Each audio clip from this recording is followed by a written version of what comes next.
See the moonlights on the town. Whoa, I'm getting ready. Tallawah TV is in the town. Whoa, I'm getting ready. Got a corner on the telephone. Yeah, this is the Ocean of the Messenger, and you're watching Tallawah TV with the host and best. Today, take it away.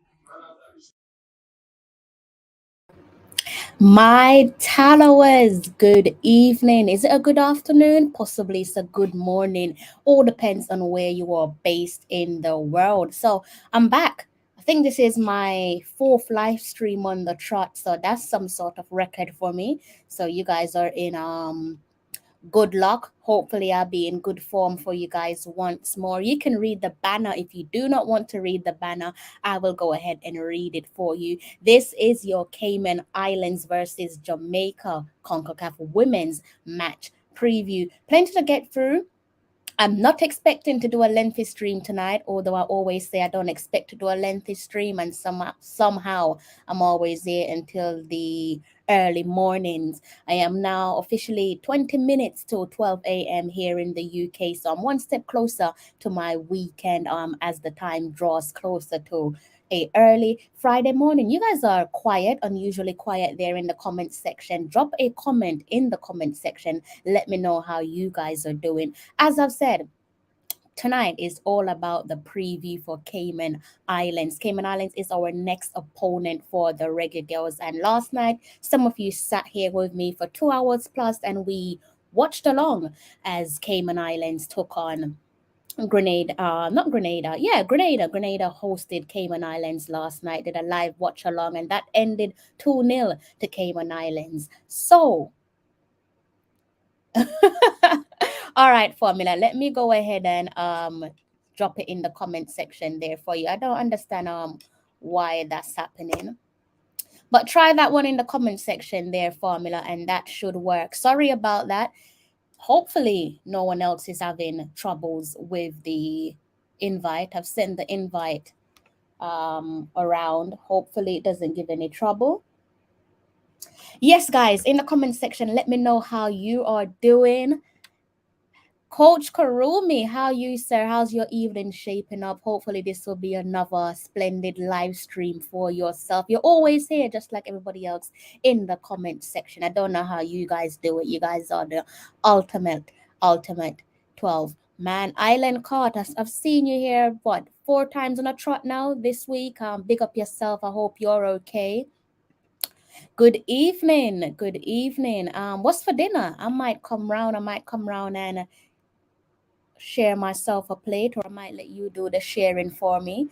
Depends if you're kind enough to invite me over. What's on your dinner menu there, Mr. Jackson? And everybody else in the comment section, those of you who are watching silently and keeping quiet, don't be shy. The comment section is there for a reason, so go ahead and get friendly with it. We're going to be here for a while.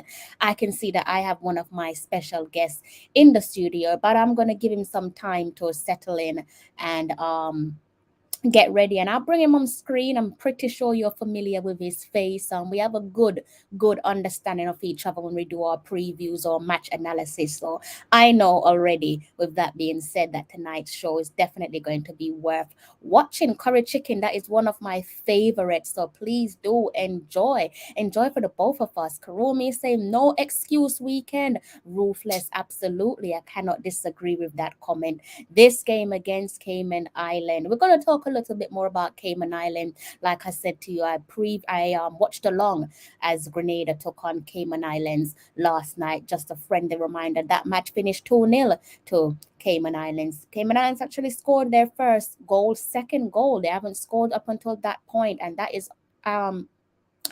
that result was in favor clearly of Cayman Islands. They picked up their first 3 points of their qualifiers so far. So I'm sure they'll be going into that game against Jamaica with some bounce in their step.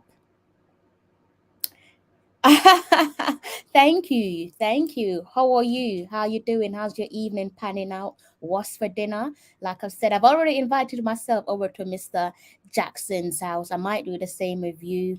Oh, okay. Now we are talking. Kalaloo, okra, cornmeal, dumpling. Okay. That's very strong. a strong, healthy dinner option there that you guys that you're eating there, Karomi. Right, guys, I've been speaking for about 5 minutes and not really much to do with the show, so I'm gonna get back to it. As you can see there on your screen, tonight we're going to be talking about Cayman Islands versus Jamaica, our third game in our Concacaf Women's Qualifiers, and this is the official preview. I've been trying to figure out what will be our starting 11 against Cayman Islands. Try to figure it out over on I Am Sure Sports. Guys, in the comment section, when you have a moment, you guys who are silently watching, do check out that preview on I Am Sure Sports. Mr. Manning's man himself. I don't know if we managed to find the formula, but I know for a fact that I have found the formula tonight, and I'm about to bring out the formula for you guys. It is none other than Mr. Formula Sports himself. How are you, sir? Sorry, I was on mute. I was on mute. Crystal, you with the introduction. You deserve it. You deserve a worthy introduction. What's happening, man? I'm good. You look fresh. Life is treating you well. Your face look fresh and clean. I'm jealous. I am happy. I am always Yeah, in a good mood. I try to always be in a good mood. that's the best You know formula. my style already, life. Yeah. How's your week been? How's your week been treating you? Relatively well. Relatively well. Can't complain. Yeah. Can't complain. Okay, that's good to hear. Before I forget my manners, thank you again for accepting my invite to come and do my preview with me. Definitely appreciate that. Just before we forget, when is your preview? What time are you looking to do your preview? Well, it would definitely have to be tomorrow. Probably in the afternoon. I haven't really settled on a time as yet, but definitely tomorrow in the afternoon for sure. Okay, well, when you decide your time, let me know and I'll be happy to join you on your preview. Yeah, man, no problem, man. You never have to ask permission to come on my channel, man. You just jump over my channel anytime you feel like. 100%. I'll be there tomorrow to preview that one with you. You asked an important question earlier on, and that's actually why I asked you to do this preview with me. Because I wasn't sure if he was available. I was like, okay, I've noticed maybe he's unavailable, maybe he's trying to sit this one out. So when you popped up in the comment section on Manning's channel, I was like, okay, perfect timing. But you actually asked a really important question earlier on in with regards to the team sheet. Because just like yourself, I was like, what's going on with the squad announcement? Who is in? Who is out? I'm sure you've been following the girls, and at the start of the week, we saw the reintroduction of Marlo Sweatman and Paige Bailey-Gayle, both of them being called up to the national team. That basically resulted in Paige Bailey-Gayle being eligible to play for Jamaica at a competitive level. We also saw again the reintroduction of Marlo Sweatman, and then I would say maybe a day or so later, we then saw a reintroduction of Drew Spence, but we were being told by persons close to the Jamaica Football Federation that at the time, Drew was only training with the team and she wasn't expected to be part of the squad announcement. Are you surprised to see that Drew Spence is back in the team and is there to be selected against Cayman Islands and subsequently Dominican Republic? That wouldn't make any sense, though. I mean, for her to fly all the way out here just to train with the girls, that would really make any sense. Um, not really. I mean, once these ladies' documents would have been sorted out. I heard a while ago, I think it was Paige Bailey, I think I heard a while ago that her documents were sorted out. But once these ladies' documents would have been sorted out, it would make sense for them to, immediately be as soon as possible be thrusted into the mix. So it wasn't really surprising to me. Once the documents were in, it's supposed to be good to go. You know, when I reached out to someone in JFF and they said that um Drew Spence is there solely for training purpose and she wouldn't be part of the team selection. When I still saw her in the training session, I was like, okay, well, fair play to you, because that clearly states that you are committed.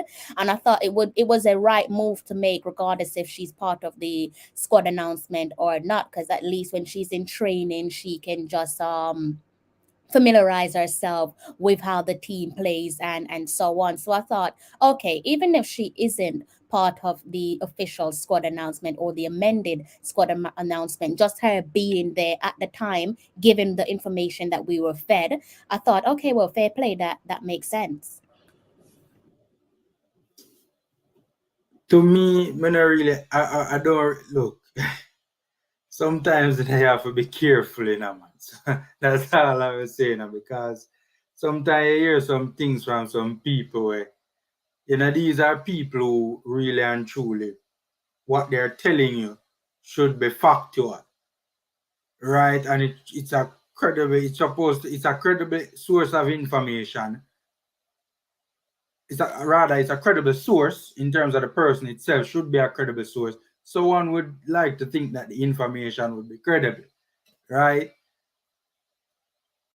Sometimes you have to be careful and really and truly like match up the thing.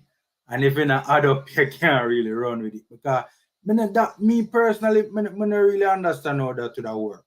For her to come out here and be training with the team, just for training with the team sakes, like, I wouldn't understand the I don't know. Probably, me an idiot, Krista. I don't really have much sense, So probably that little bit bigger than my brain for really maths out. I don't know.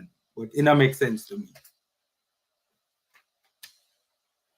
Do you know, I'm laughing because I agree with you, but yeah, just touching on what you said in terms of trusted source and so on, I felt the same, because I said to myself, well, given their position within the Jamaica Football Federation, it's like, okay, you're definitely a trusted source. But looking back, maybe that then speaks volumes of what of the level of understanding or the level of communication that takes place within the federation, if someone who's so close to the team doesn't necessarily have the final answer. Or it could be a case of they literally didn't know that she would they didn't know whether or not her paperwork would go over the line in time for her to be on the plane to Cayman Islands, because we know they should be either in the air or possibly close to landing as we speak. Yeah, I mean, it could be it could be multiple reasons for that particular misinformation. Could be multiple reasons. Me personally, I think sometimes there's a deliberate ploy, not accusing anybody of anything, and this is just a conspiracy theory on my part. But I do believe that sometimes there is a deliberate ploy to discredit members of the media, especially vloggers. Me personally, I've seen a lot of strange scenarios where it made me really wary of running with information, even from the most credible sources. See, this is why I love speaking to this gentleman right here, because I didn't even think of it. Maybe it's me being naive and just looking at people and try to see the good in them. But I actually want you to go a little bit deeper there, just to like add further clarity to what you're saying. Because to me, I am 100% with what you're saying, but that doesn't make any sense, because the vloggers, myself, you, the likes of Manning's man over at Coach's Desk as well, we're the ones who are actually putting in the groundwork for the women's national team and making sure that, the information is there provided for all to see. It's not the mainstream media that's doing it. So not giving us the information. It's not as if we're doing investigative journalism where we're trying to unearth an exclusive. It's something as simple as, is she part of the squad? Yes, she is. If she is, then obviously that provides a positive outlook, a positive vibration. And people are always asking, I don't know about your platform, maybe you see the same result. Whenever we talk about the Reggae Girls, people are always asking about the same set of players. Are they available? The interest is there, but if we can't feed them that interest, and the only way of us feeding them that interest is through persons connected to the Jamaica Football Federation, and that's self-inflicted in terms of us trying to promote the game. You know the problem with you, Crystal, you make too much sense. That is the problem with you. Right? As I said, this for me personally, Crystal, this is just to be, I shouldn't say baseless speculation, but it is a conspiracy on my part that I think that because the hierarchy does not have their act together, again, it's a conspiracy theory, because the hierarchy does not have their act together. And I'm not saying this is what happened in your case, just me personally and what I've seen and my experiences. I think because the hierarchy does not have their act together, circumstances will arise where we will report negatively on the hierarchy, right? And I think that they want to kind of plant a seed in the minds of our viewers to say that, look, this person is not necessarily a trusted source.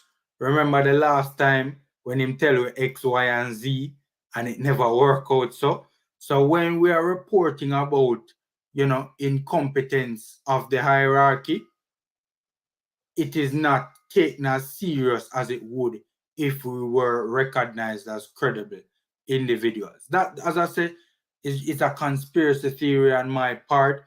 It's just that I've seen a number of it could be a number of other things. It could have just be that individual, not being versed in that particular matter, and instead of doing the due diligence and getting back to you, feel like them know what is taking place. It could also be me as a vlogger, I've seen a number of times where the facts change. The facts just change. So we report something, people think, say, oh, formula not credible, formula this and formula that. When really and truly, the facts just change. When I reported it, this was what was the scenario at that point in time. But literally, 15, 20 minutes, half an hour later, is a different set of circumstances. So it could be a multitude of things. But me personally, I do believe it's a conspiracy theory. I do believe that there is an effort to discredit vloggers and stuff like that. Members of the media and all. I am so glad I asked you that question, because I would not be. So they say two minds is better than one, because I would not be looking at it like the way you're looking at it. And you've added balance to the way that I view people. And nothing wrong with that, because there's always two sides to every story. And like you said, maybe they actually were telling the truth. Maybe there and then when they fed the information to myself, I think similar information was fed to Mannings as well. Maybe they were actually telling the truth, that, you know what, there was a hiccup there where Drew Spence's passport and documentation is concerned, and because she's in Jamaica, she was able to just get that over the line. So I'll give them the benefit of the doubt, but you call it conspiracy, but I think it adds a balanced argument. I don't necessarily think it's conspiracy. I think you've raised a few interesting opinions there. If you want to call it conspiracy, you can, but I think that you've raised a few interesting points. So I'm gonna be trying to balance things out next time round, and try to just take things like, what did I call it, like a pinch of a salt or something like that. Can't remember the saying, but yeah, I'm not sure. Grain of salt. I think That's it's it, like grain a of grain of salt. salt. Yeah. That's it.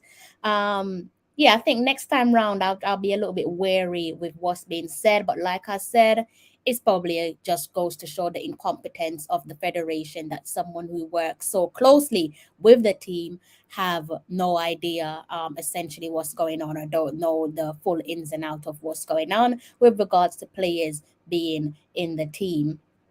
So let's go on. Let's go on a little bit more, and actually let's stay on the Drew Spence conversation, because I know you've stepped away from club football, but obviously you have said on a few occasions now made it quite clear that you are a Chelsea supporter. And we know that Drew Spence belongs to Chelsea women. How pleased are you to see Drew Spence back in this team? I never ever took ownership of Chelsea. I never ever did that. Let You me are make it Mr. clear. Chelsea. You're Mr. I, Chelsea. I said when I was younger, I used to be a supporter of Chelsea. See, there you go. But that is way in the past, like decades You, ago. you don't want to see them do well. You don't still watch them and say, you know what, I want to see Chelsea perform well. You must still have a soft spot for them. Not really. You know, one of the things I realized too, I was a huge Drogba fan. So like I felt I didn't realize it at the time also, but I felt an affinity towards the club because a certain particular player was there that I had a lot of respect for. But not really, no. Like, I more feel away there with Manchester City with Sterling or Aston Villa with Bailey or I not really I feel see away what there you're with doing there. I Chelsea. think, okay, let me No, retract that one. Say mm, I'll pin this one on you then. A supporter of all the clubs that belongs to a reggae girl or a reggae boy. Is that more accurate?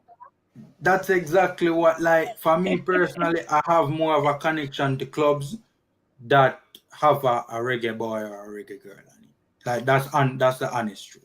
That Okay. and as soon as that reggae boy leaves or that reggae girl leaves, like, me not really business about Bayer Leverkusen again. That's the truth. But me used to watch them all the time just to see the ball I play.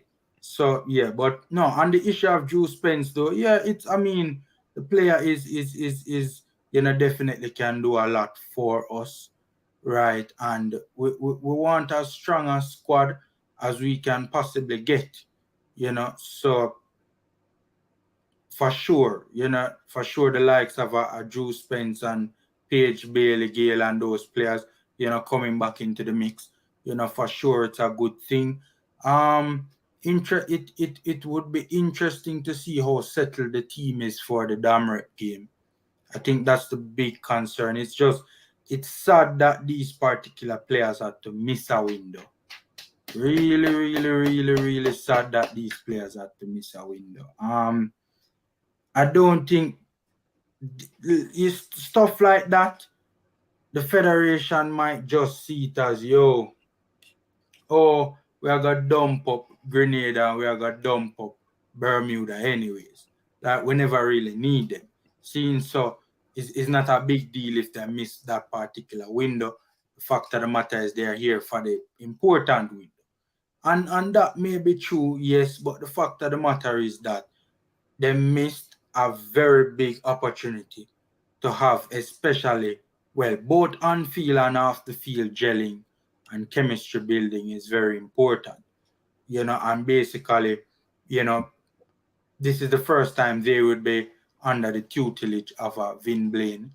So it would have been best practice to have them in as early as possible so that they could familiarize themselves as best as possible. These are the fine lines. Like I don't think the JFF really understand, like, look, we don't want to beat them too tough because we beat them all the time. The girls are here, yeah, that's good. But at the end of the day, man, it can't be overstated. These are the fine lines that make a huge difference, man. Like, you'd be shocked to know these little small details add up on the matter. But, good to see that the ladies are here and seemingly everything is sorted out. Love that. Definitely, definitely love that. You guys would have noticed that I have dropped the link to the live stream. So if you fancy coming on the live stream with myself and Mr. Formula Sports to chime in on our conversation, then you are more than welcome to do that. I'm going to hit the shared screen so you guys can have a visual look at how last night's game went. I touched on it very vaguely there, but there's so much more that happened in that game against Grenada. Just a reminder, Cayman Islands beat Grenada 2-0 last night. Cayman Islands are our host, our next opponents for the Reggae Girls in their quest to qualify for the first round of the Concacaf Women's Qualifiers. So let me go ahead and hit that shared screen so you guys can see alongside myself and formula. So if I go to the top and look at the game from last night, so you can see here, a little bit disappointing that Googly's just seems to be having a day off, but trust me, it was 2-0 to Cayman Islands. And you can see it here because of the two goal scorers. Windsor opened the scoring inside the 53 minutes. Subsequently, that was added to double the lead by Godet there in the 86 minutes in the latter stages of the first half. First 45, a bit of end-to-end stuff there. Grenada taking their chances, Cayman Islands knocking on the door. Grenada looked like they were the more crucial side in the first 45. Some superb goalkeeping there from Burke for Cayman Islands. I think she was the best player on the pitch. For me, she was the player of the match. On the stroke of half time, things got a little bit fiery there. You can see the red card right bang in the middle. That simply means that two players were sent off. And you can see it for yourself there. Karina Noel picked up a red card in the 45th minute. Also, Serena Nelson picked up a red card in the 45th minute. Both players picked up a red card on the stroke of half time. So this game was played out with 10 players apiece for Grenada and Cayman Islands. Second half, a little bit different to the first 45. Grenada came out roaring to go inside the first 5 minutes, and they were steadily pegged back there by Cayman Islands. And you can see the goal scorer there again in the 53rd minute. So that one, I don't know if you managed to catch a glimpse of that game, but I watched it, and it was an interesting watch. Good game for the neutral, pleasing on the eyes. And I was naturally, you're impressed with Grenada because there's no secret that they do have a stable defense. They're switched on, they're on alert. So I wasn't surprised with their defensive display. More so surprised by Cayman Islands. Cayman Islands, they're creeping into the game. Got two clear chances there in the second half, and they were able to capitalize on it. The reason why I'm giving them credit, one, because I think they deserve it, but because of their patience. And it's something that they needed. At least bare minimum, I would have, maybe not even bare minimum, I think maybe if their fans have gone into that game thinking, let's just get a draw because of where they are in the table. Just a friendly reminder there, if I go back and look at the table where both teams are concerned, I'll get that up for you guys in a second, just to let you have a look at the table with me, because you will want to look at the table given that we're in the same group as Grenada and Cayman Islands. So if we go back over and look at the table, you can see Cayman Islands sitting in fourth. Cayman Islands are our next opponents, and they picked up their first 3 points. 3 matches played, only 3 points on the board, and that explains why they are sat in fourth place, just one position shy of the bottom of the table. And if you look up on the table, you see Jamaica there in second place on 6 points, level on 6 points with Dominican Republic. The clear obvious here for Dominican Republic, the table leaders as things stand, is the goal difference. They're sat out on 13. Jamaica are sitting currently with 9. Going back to Cayman Islands there, formula. I don't know. Were you able to watch that match from between Cayman Islands and Grenada? No, I did not see that much, but I've seen other, but I saw them like last round. So I'm trying to remember them now. Young I squad, did, young youthful squad. yeah. Oh, with Grenada. I saw. With Cayman Islands. I think if memory serves me right, did Damer played Cayman in the last round, right? I think I watched that game. If I'm not mistaken, I watched that game. If memory serves me right, I watched that game. If memory serves me right, it was played in Cayman. If memory serves me right, it was played in Cayman. And 4-0. 4-0. Yeah. And to be honest with you, it never. If memory serves me right, also, I think Cayman got a red card in that game as well. Yeah, it's coming back to my memory now. and I think they got it early, like in the 20 something minute or something like that. So I was impressed, relatively speaking, with Cayman. They held their own from what I've seen of them so far.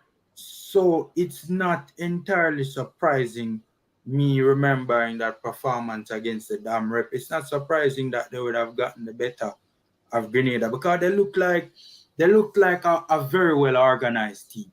I remember that about Cayman in terms of both in attack and in defense. They seemed like they had a clear plan and clear objective as to what they wanted to do in the game. Yes, the players were not the best, so the execution was not, you know, left some stuff to be desired. But it was a decent effort from the ladies from Cayman. I remember that against the Dammer. So they seem a decent team. I agree with you there. Just to add to what Formula said, in case you don't know much about this Cayman Islands team, yes, it is a young team, but reason why I love speaking to the likes of Formula, and you would have seen people like Mr. Mikey Ballin, Mr. Richard Stevens, Mr. Manning's man.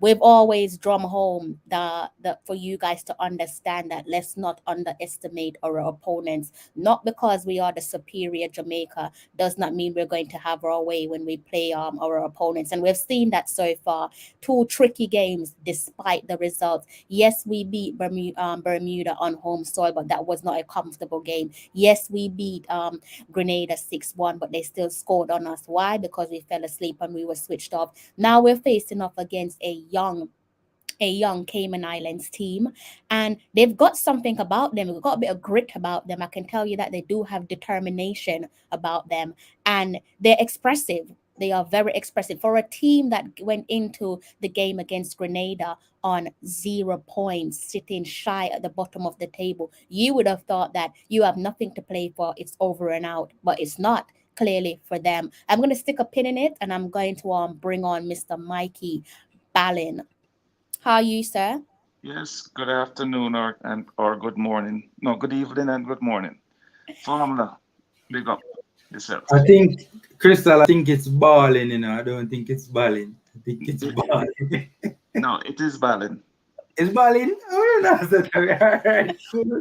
I made the mistake and call him Ballin. That's my Oh, correct name for that's my correct name. oh, it's a real name. Yeah, But man.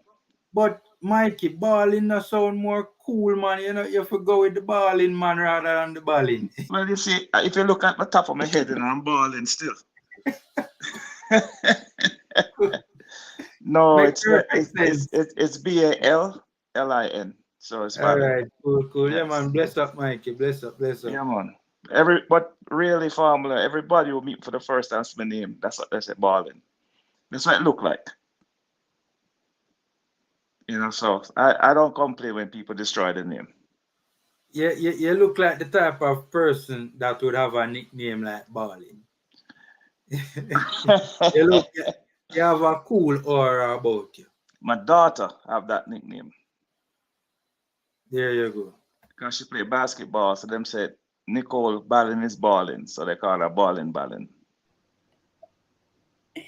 When she Before used to we play. go on, Mikey, you can No, but finish. before she finished college and she haven't played basketball in 1 year now. So look like when they put down basketball in school, she didn't put it down favor. Not like how we would go play some scrimmage or something like that. Them they haven't played nothing. Yeah, I mean, she just geeked up. It's like, well, I couldn't give a foot, but it took me. I played football till I was about 35. You know, around in the Bronx leagues and stuff, and then no lie, I played over 40 games too. So all that too. So Before we chime in on Cayman Islands, because I know Formula was gonna chime in onto what I said.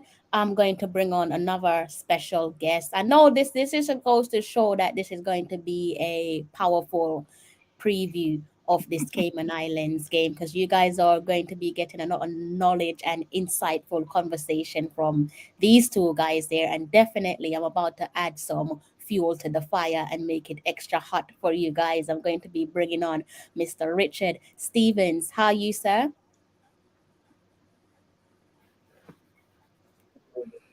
Evening, Formula Sports, and good evening, Mikey Ballin viewers and subscribers. I am, should I choose my words carefully? Give thanks, Formula. I am well, health and strength, and hope springs eternal. I'm putting a pin in that, though, Crystal.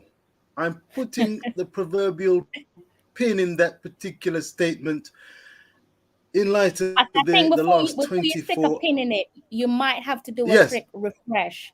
There seems to be a delay on your end.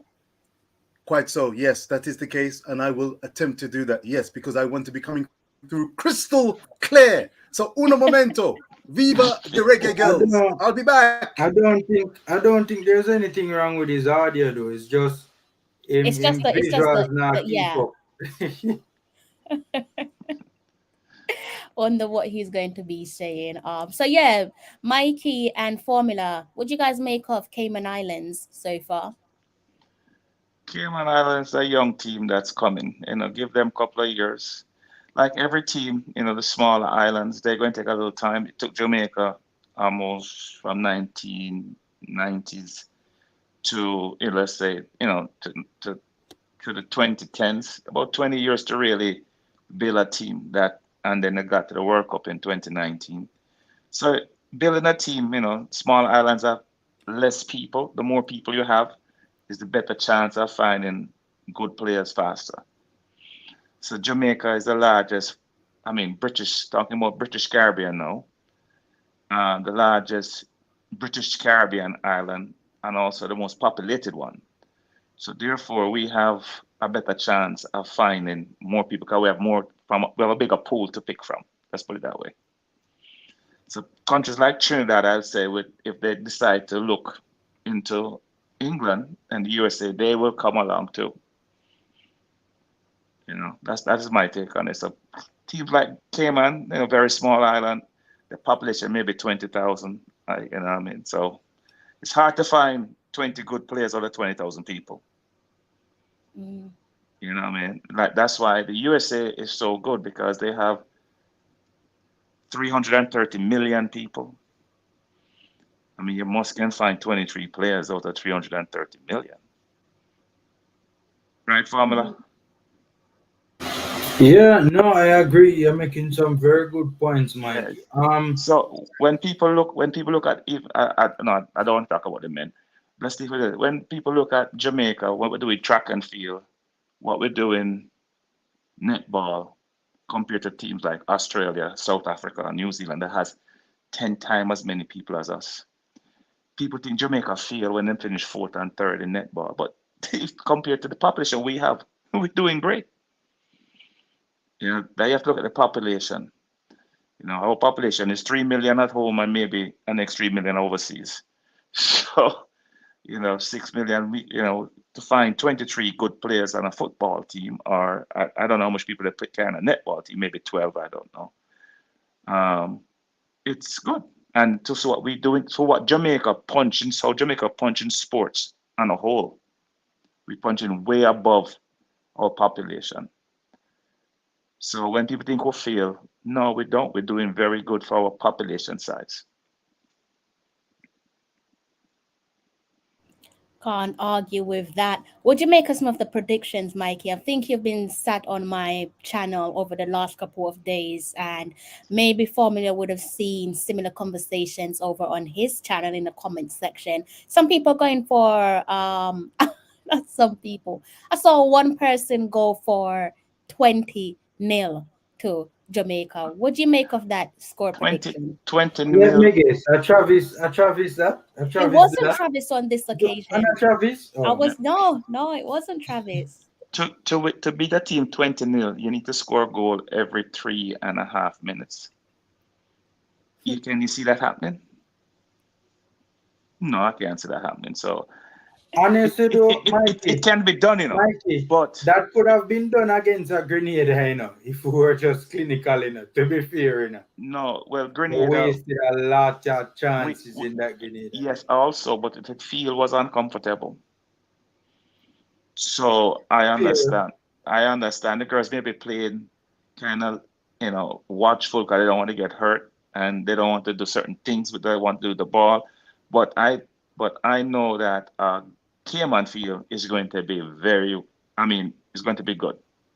That's a good point. Yeah, I So didn't even think therefore, about that. That's a so good point. so therefore, maybe in Cayman we can score maybe more than 6. I don't know. I mean, it depends on the mindset of the girls. I mean, if their mind is on Tuesday, then they may only score 1. Sometimes we think past a team because we want to get to the team that we want to get past.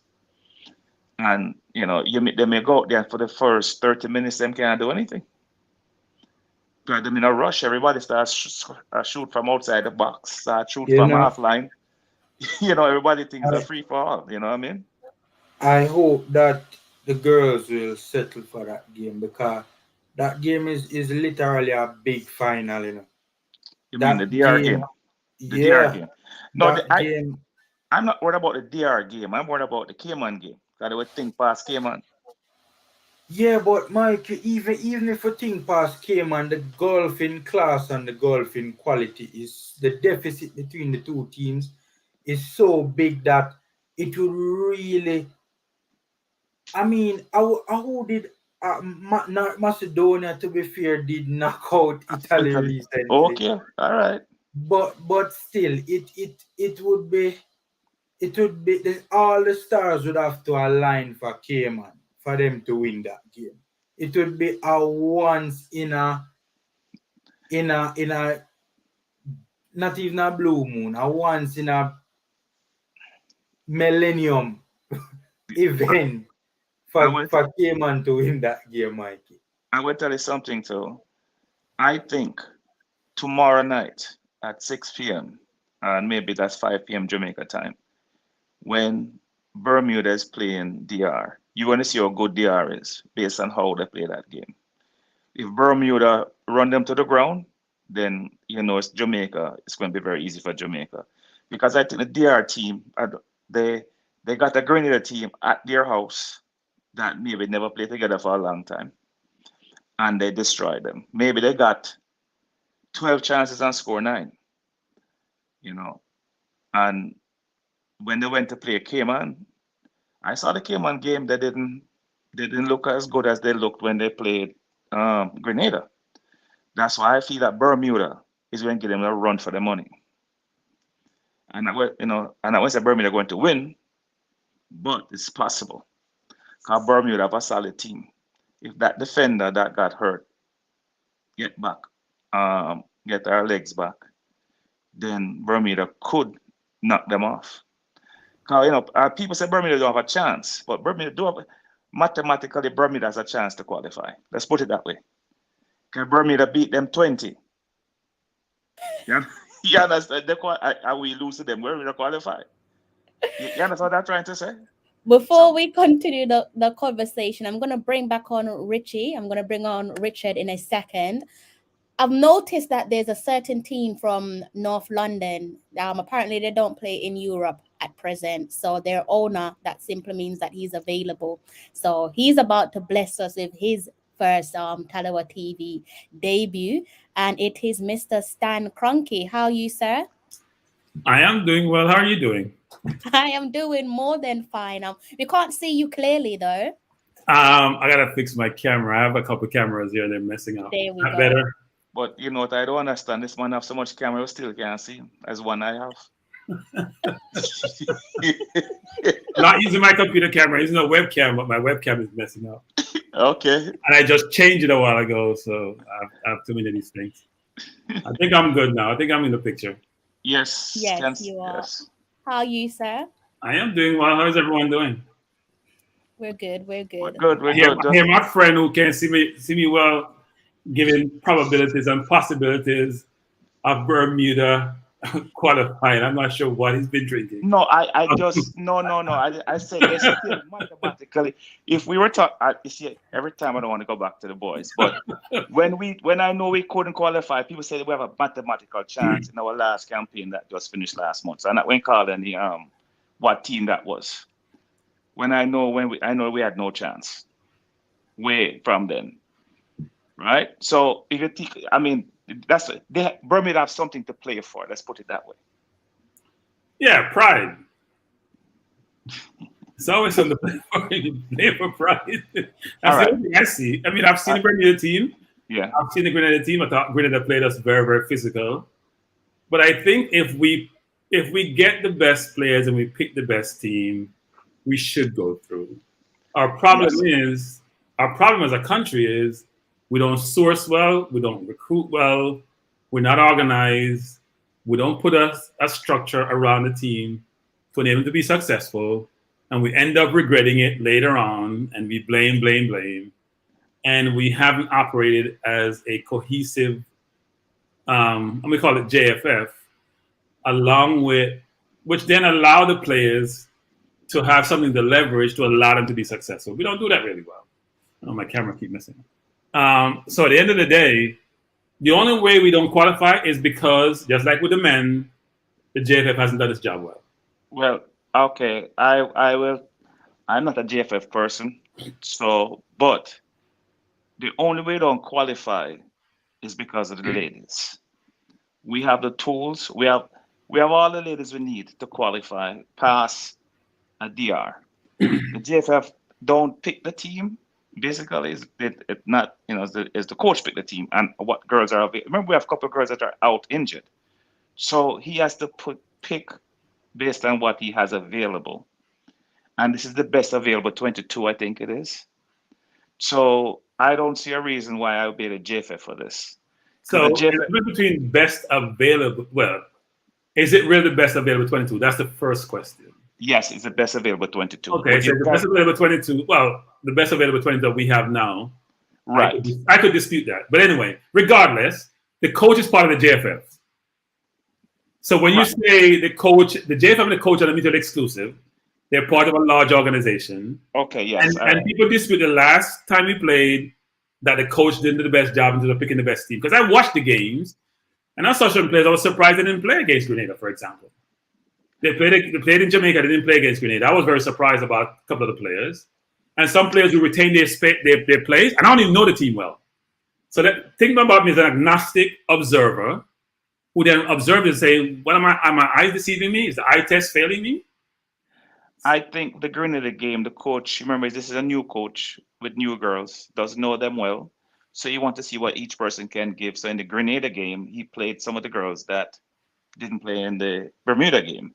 Now, I think after 2 games of experiment, the only person he hasn't really coached is what's her name, Bailey and Spence. So maybe that new girl that came in, I can't remember. She's a defender, Douglas. That's her name. Courtney Douglas. Right. So therefore, I think that he may do a twinkle in the Cayman game, but I'm sure. I mean, and I won't bet my dollar on it. But if I was a coach, I'd play my strongest team on Tuesday. I'm not twinkling with anything. That's just me. I thought in the Grenada game, he was arrogant before the game. Some of the comments he made, I thought he motivated Grenada more than they could motivate themselves.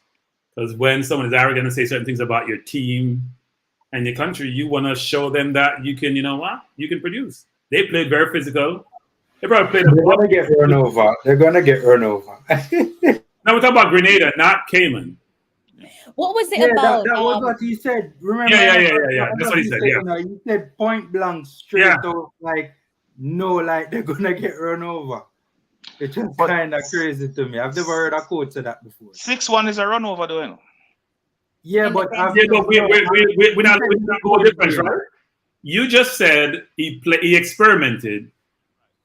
If goal difference wasn't a criteria to determine outcome, then you can experiment all you want because you're going to win. But you don't have that luxury because he thought anybody he played could give them 10, 15. So that sense of arrogance wasn't justified in the first place. You got to respect your opponent. So now we have to beat the Dominican Republic to go through. We can't. We're not sure yet. Mikey, he actually made those comments before the game was played. Yes. He made those comments after the Bermuda game. Yeah. That they're gonna get run over, which I found hilarious. I've never heard a coach. I never But understand that. in the grand scheme of things, is 6-1 not a absolute hammering, or are you more like on the fence of saying that because we're Jamaica and we're superior to the opponent, then it should be double figures? Because running them over, if that's what he said, I'm not disbelieving you guys. 6-1 is exactly what you call running over your opponents. Yeah, but Crystal, you don't say that before a game though about that team that you're gonna play in a matter of days, that you're gonna run over them. I've never heard another coach say that. The thing is, They managers speak always like say, that. Managers that, speak like that all the time at club level. you think No, so? Crystal. At club No, level. they No, I always have to talk dispute that, about Crystal. respecting the At club level, opponent. managers do speak like that at club That they're level. gonna run over the other team, Crystal. Maybe it's the use of language that you probably, because like you said, you don't follow a particular team, so maybe it's the use of language that probably doesn't settle well with you. But if the manager said that he's going to go, and I've sat in press conferences at the Emirates where I've heard managers say that they're going to beat the next opponent. But that's So different. maybe it's the language that's being used that you're not comfortable with.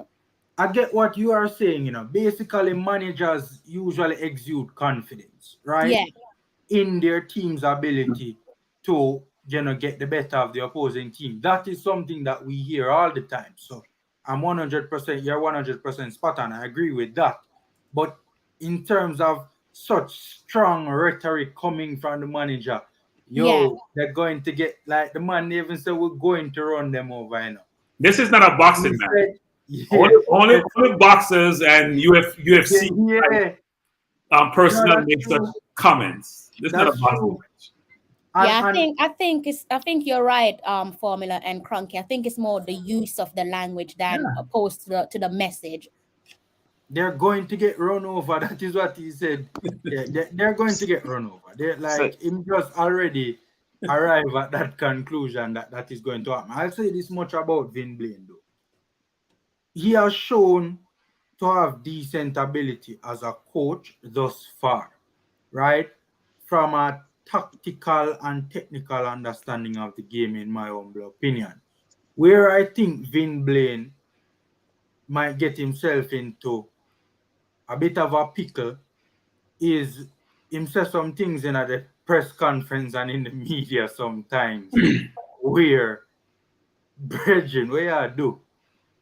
Like, him really and truly just, the greatest have respect, just fly him out and say some things that, but I've never heard, some of the rhetoric that I've heard coming from him, I've never heard come from another coach.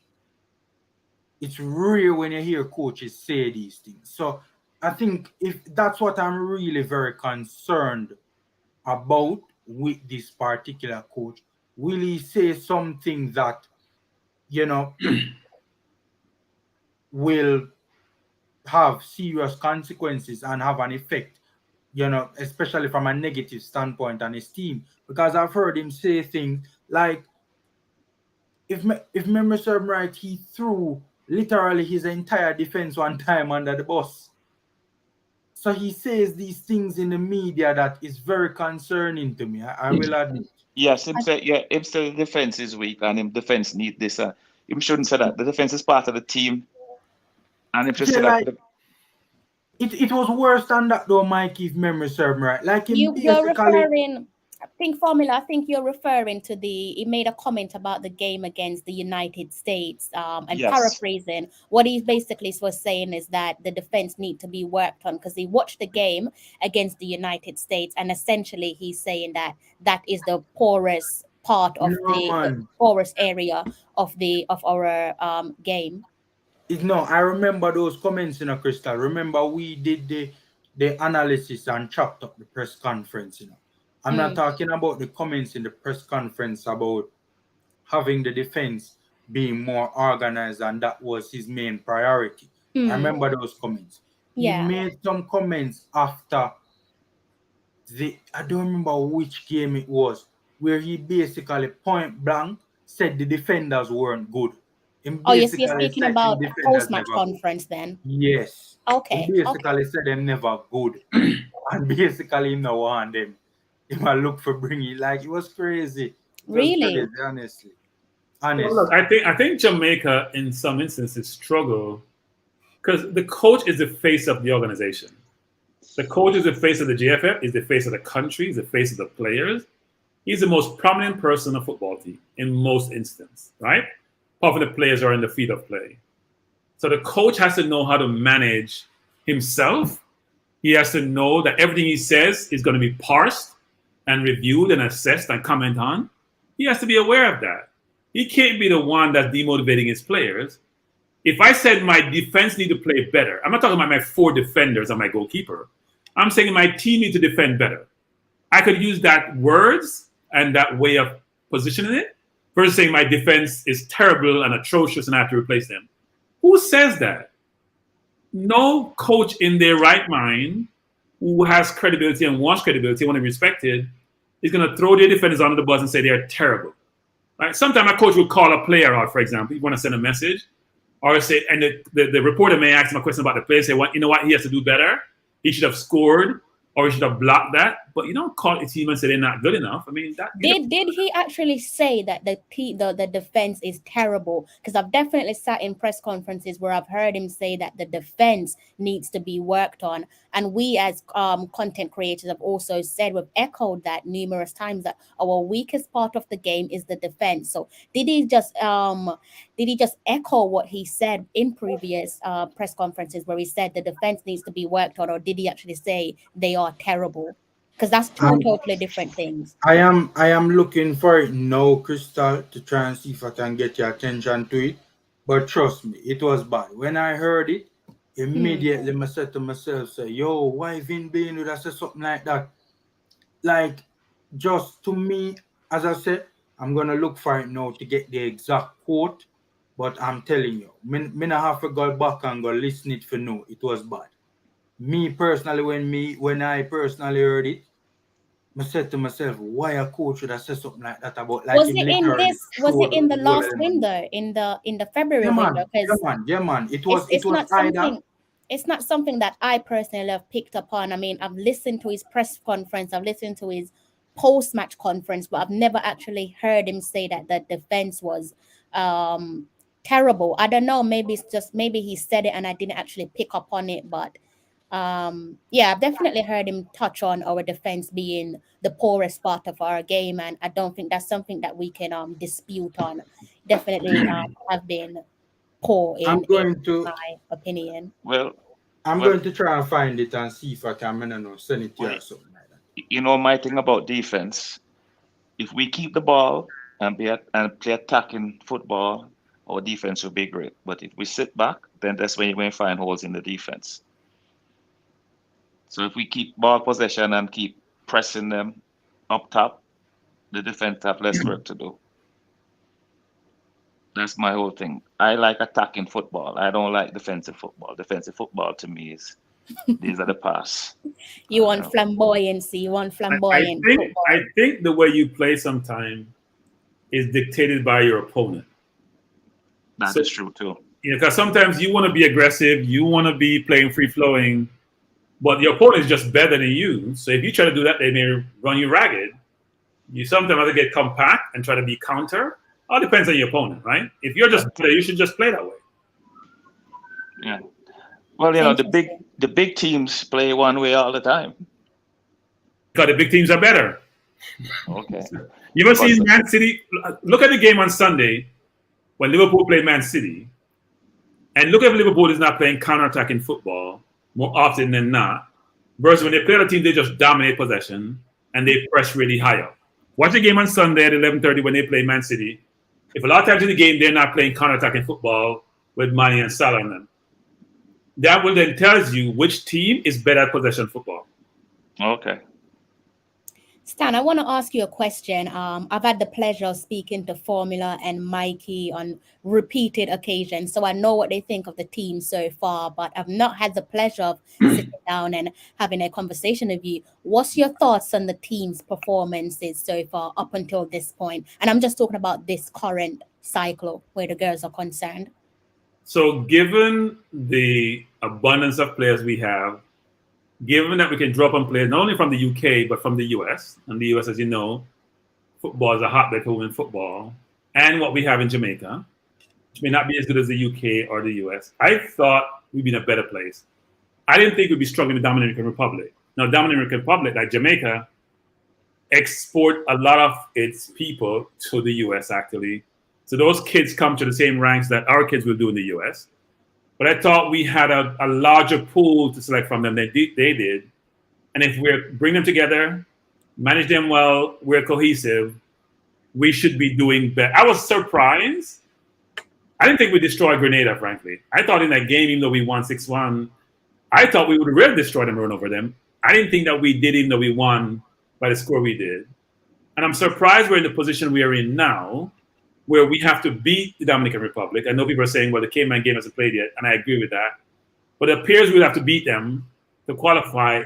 I thought we would just need a draw, frankly, given the teams, given their strength, and given, I think, our talent bases to the team in our group. No, I don't know the team greatly. I don't know all the players like I know the men's team, but I've been watching a few games. I've been watching the players. I thought there were some players I saw which were pretty good, but didn't necessarily play their best. Like I didn't think Shaw played up to her potential, frankly, in the games I watched her play. I frankly think that she needs to be lighter to be more effective. And you may not see that. You may think you're calling out people for a certain reason, but I think if you're going to play at that level, you need that speed and that agility, and you slow down if you're not at the level you need to be, if you're not as fit as you need to be. And she was by far the best player on the field, I thought. But if you're not at the optimum and people are playing you physical, it becomes challenging. So my hope is that we will show our class in the next two games. Because I must admit, given my expectation, and maybe just my expectation of where we should be, I wasn't overly impressed in the two games we played.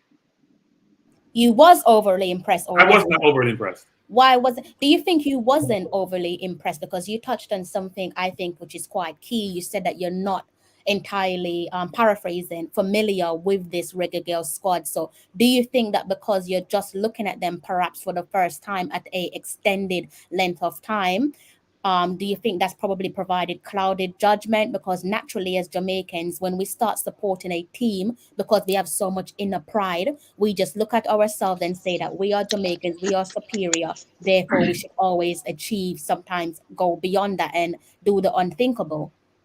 So when you have players from Tottenham and Man City and all these clubs, and you're playing the, Minions, I should say, like Grenada, who don't play the same level, just like we did with the men's team, frankly, compared to certain regions or certain countries, you do expect to dominate, right? Sorry, there's a lot of noise outside home. It's okay. You expect to dominate. You expect to keep the ball. They can barely touch the ball, have 80% possession. That didn't really happen to me. I think with Grenada, I thought Grenada was very physical with us. We were dominating them. I thought that we would just maybe I had the coach's arrogance, which is we just run roughshod over them. It wouldn't be a competition. We just score goals galore. And I thought during the game, when I saw some of the players, even though they had the right skill set, they overdid certain things. They weren't playing the game as simple as they should. They made the game more difficult than it should be, given their ability compared to their opponent. So I was disappointed, I must admit. And maybe disappointed because I didn't want us to be competing at this point in the qualification round. I expect us to be just running roughshod about all the teams. So when it comes to playing Dominican Republic, we'd already qualified, much less having to beat them to qualify. I may have to beat them to qualify.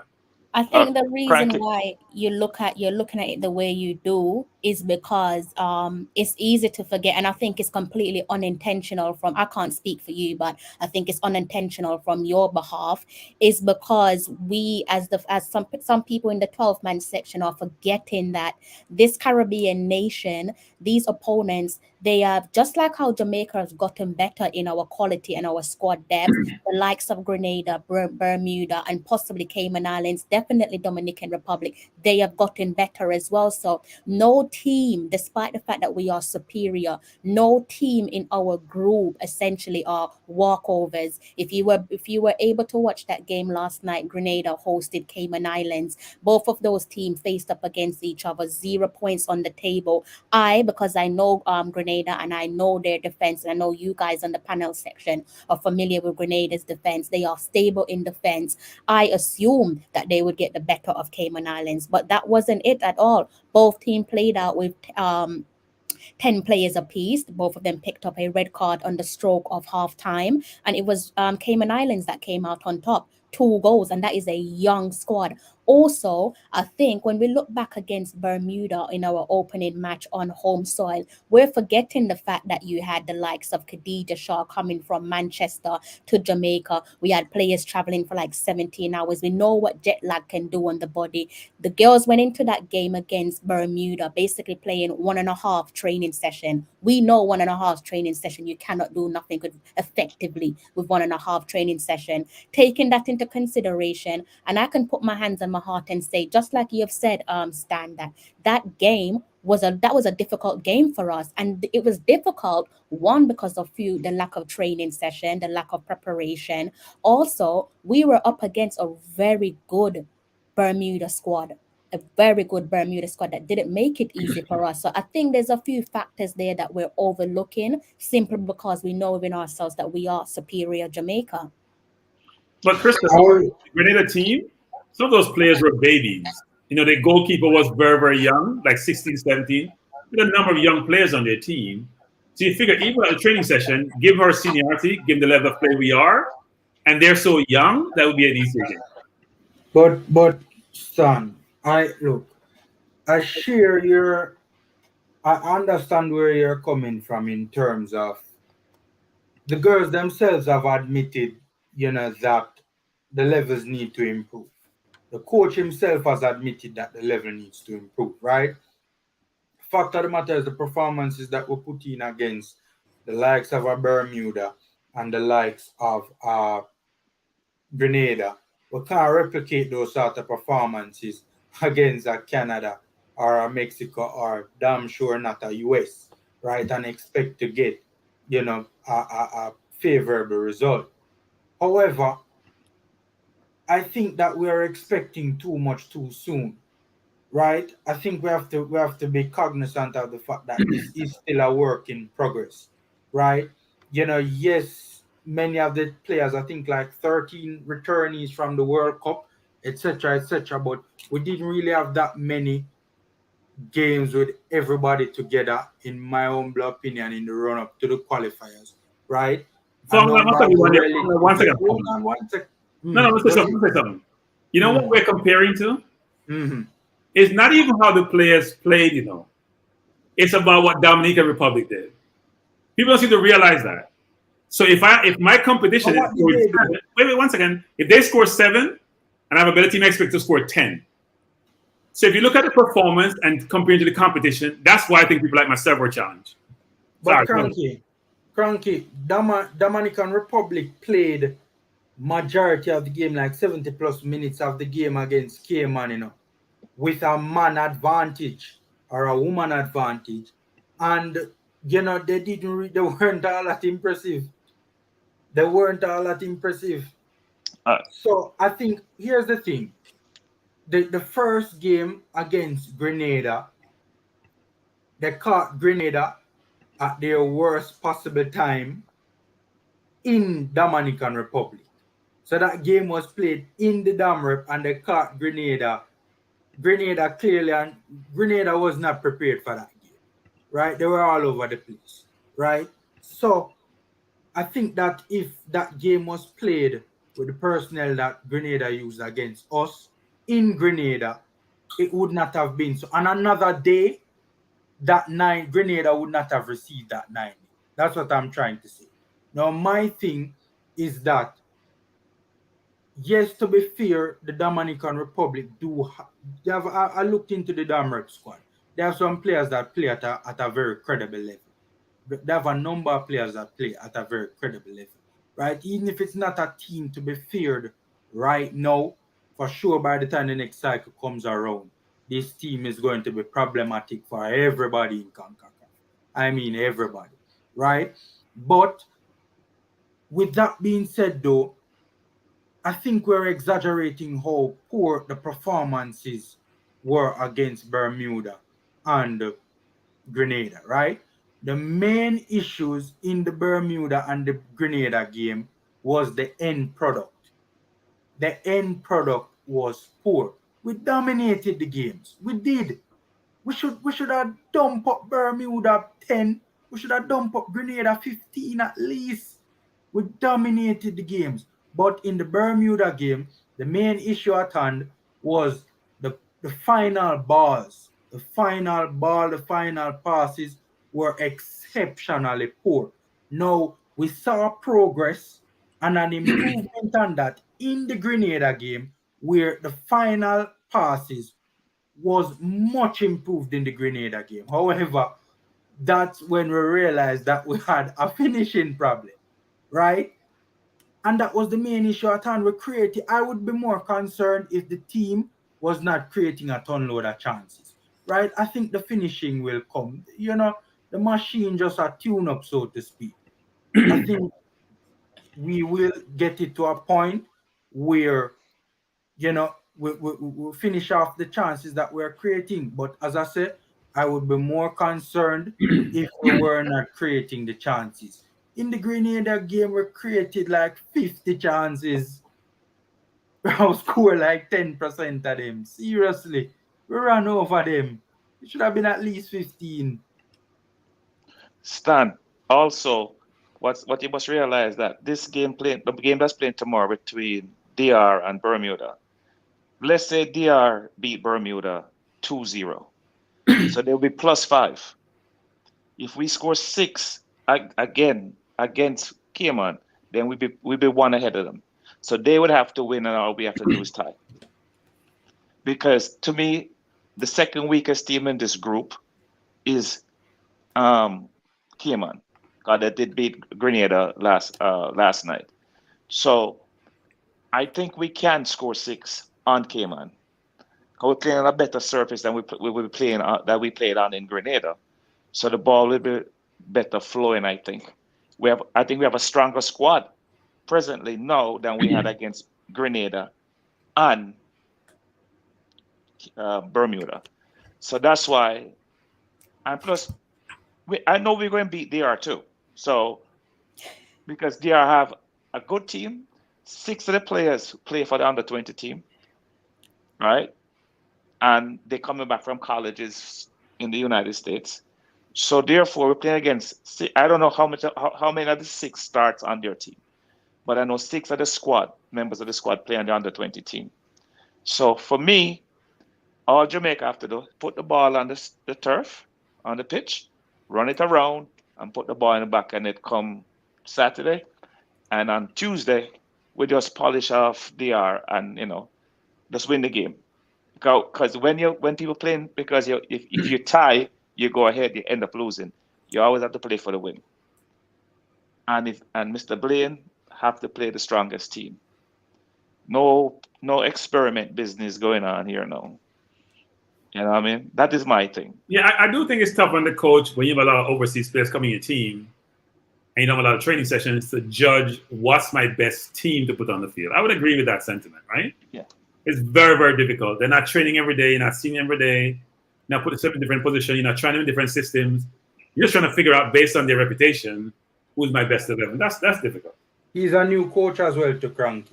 You have to, in terms of new, he just came into the setup. The hierarchy was disrupted literally on the eve of the qualifiers. Yeah, I heard about the previous coach. I saw that what transpired. Yeah.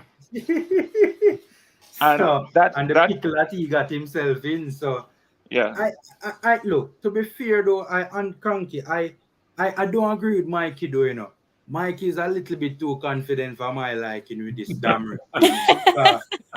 Hold on, family. About the game in Mikey. I am a little bit nervous about family. Look here.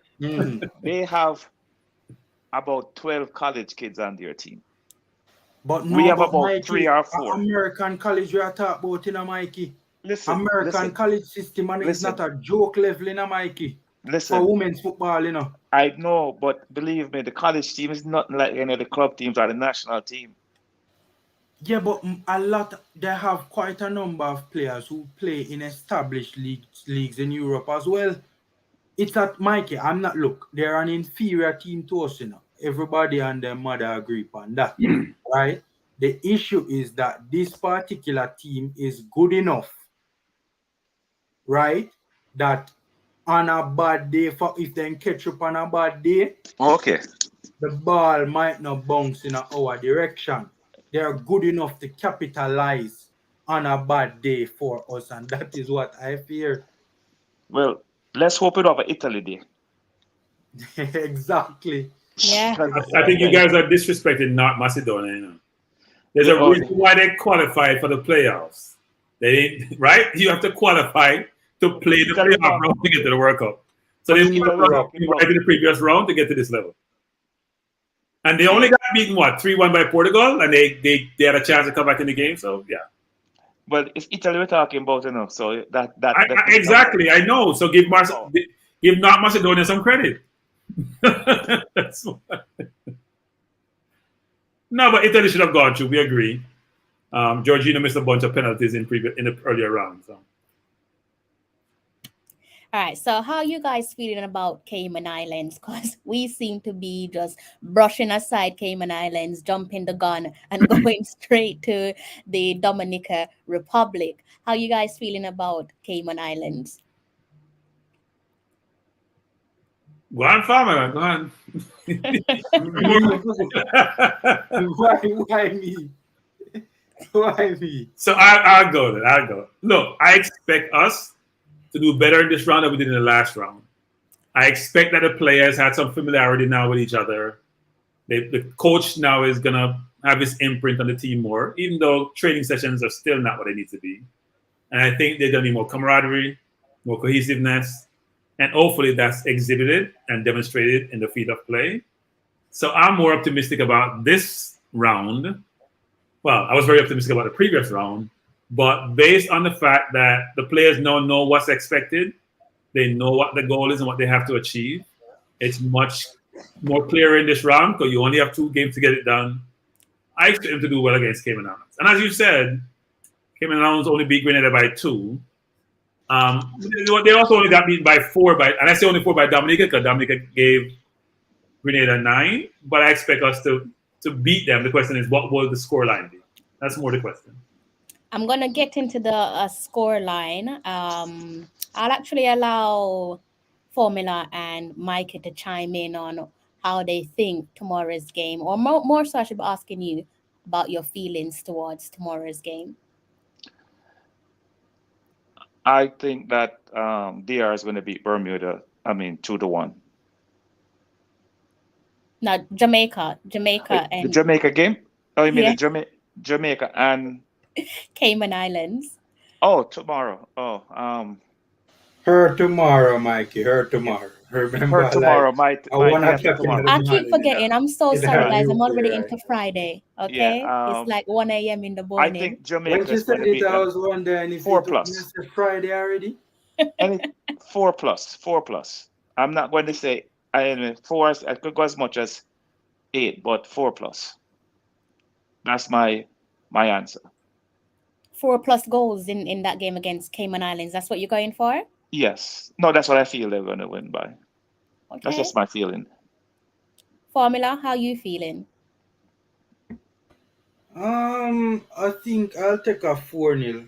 I think I wouldn't have any issues with a 4-0. I think it's just about getting the job done and getting it done relatively efficiently. I think Mikey raised a brilliant point earlier on about the fields. I think that's one of the things that has made the football not look all that attractive as we would like it to be, right? The Grenada field seemed to have been a very hard field, a very slow field, a very, like, it was weird. It was you could see that it was the word right now will lose me to describe it. But yeah, so I think the fields, has played an issue previously. Very good point. The field in Cayman, right, more than likely will, from what I remember, is a better quality pitch than even ours. Cayman that, the whole heap of doing at them the place there. So they can afford to invest where infrastructure is concerned. So yeah, I think that might help to better facilitate good performance from the girls. And yeah, I think four. But hopefully, for me personally, I just hope that the girls can be more efficient in front of goal. That's my hope. So whatever that efficiency yields, may work with it. Interesting there. How are you feeling about tomorrow, Stan? Well, I'm hoping it's 10, but that's just that's just me. Realistically, given how Cayman played against in their previous 2 games, I'd expect like a 5 or so.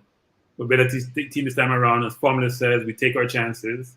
We're gonna miss chances, right? When you get a lot of chances in game, you normally miss some chances. We take some of our key chances. Hopefully, it's about 5-0.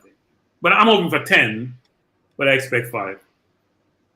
Okay, that's an interesting one there. Sorry, Mikey, was it you that was speaking? Yes, Jamaica never score a lot of goals. I don't know why. You mean sometimes these other islands scoring 12 on this team, and we're much better. And we play that team, we only can score 5. I never understand it. But I mean, that is we've seen Jamaica. a couple heavy score lines in the past, but nothing recently. So maybe now is a time to kickstart that again. Mr. Wayne Harris think is 9. Well, we hope so. We can always hope, But as you said, which is around if we play aggressively and we press them so we can turn them over quickly and get into our attack, then yeah, we should get the outcome we're looking for. Yeah. We should play in their half the whole game, practically. It should be like how we played Bermuda, because our goalkeeper in the Bermuda game was practically on the half line. I thought she was playing center half at one time because she wasn't in the goal. Just one shot that thing came to her. Just one shot in the whole Bermuda game. And if Bermuda is a better team than Cayman, I guess she will be playing close to the half line again. I want to ask you guys a question, and it might seem a little bit unfair on Cayman Islands, but I think it's an appropriate question to ask. How indisciplined is this Cayman Islands team? Let's remind ourselves their first match was against Dominican Republic. They picked up a red card. Moving on to last night's game against Grenada, they picked up another red card. So that's 2 red cards in 3 games for Cayman Islands. 4th game is against Jamaica. Could there be a potential red card there for Cayman Islands? Is it the same player? If memory serves me right, when I watched the Dominican Republic game, if memory serves me right, they were a bit physical. They seem to have been relying on that to help them out in that particular game. Going off memory, I watched the game a while ago. Like 2 months ago, it would have been played. So yeah, that seems to be a part of their game plan for sure. I would say when you're technically challenged, you're normally physical. That's your equalizer. But it's true. Think about it.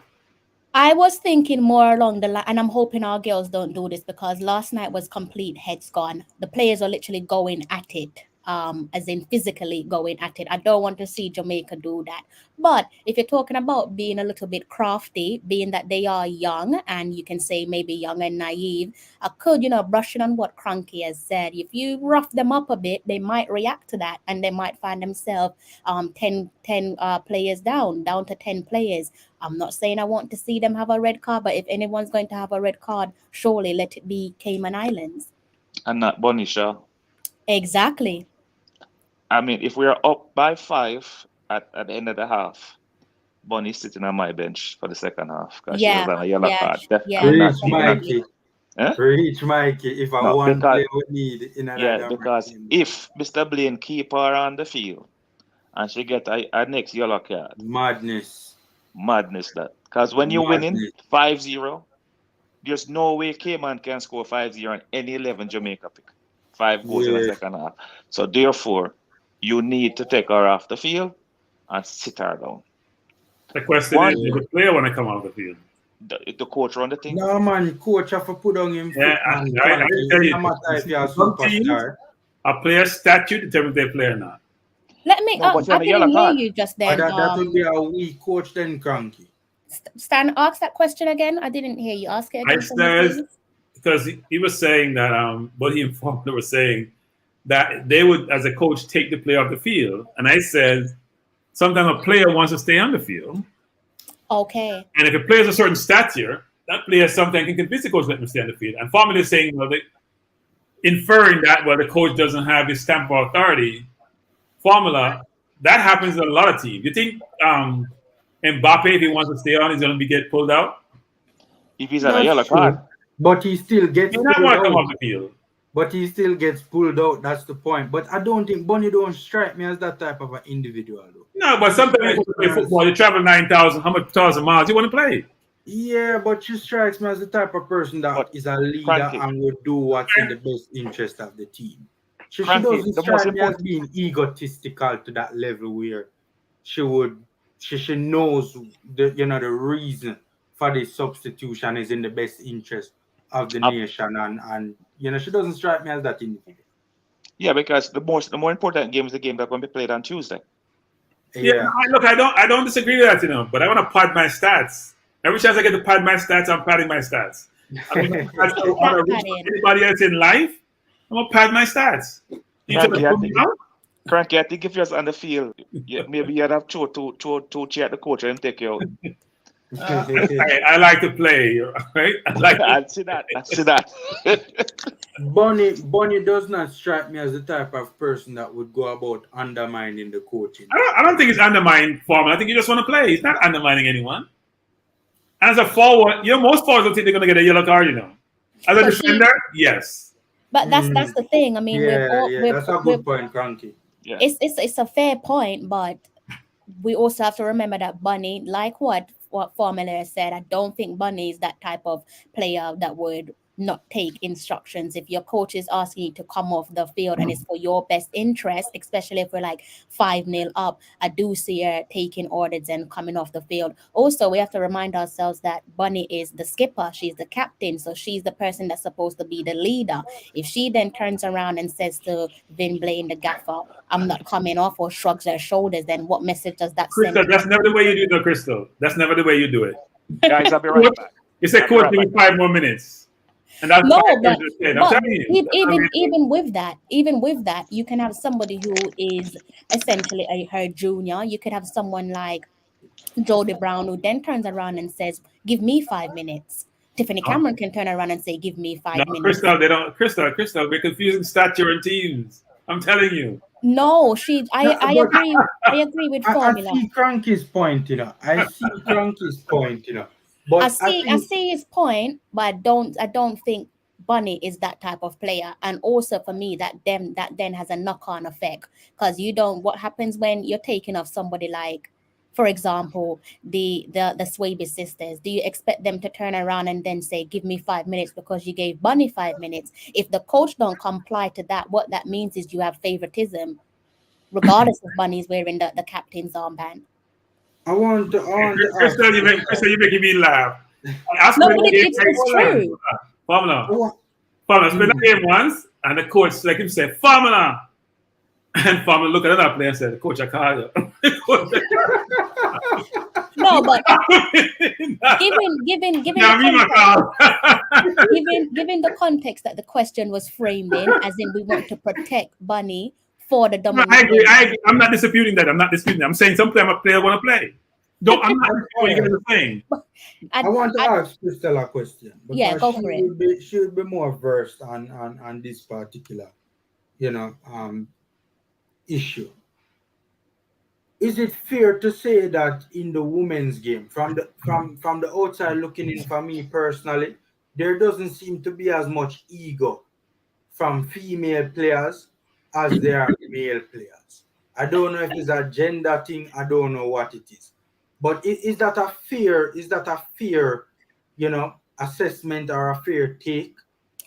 I think it's an understandable take, but you can still have players within the women's game that have egos about them. I think it's more about the individual than the gender, because not every male player has an ego. Not all of them are Yeah. egotistic. Same goes for the female players. You probably walk up to a player and think, oh, because she's a female, then, or because she's a woman, she's going to want to take a picture with me or sign my shirt or do an interview with me. But you might be faced with something completely different to that, something that might shock you.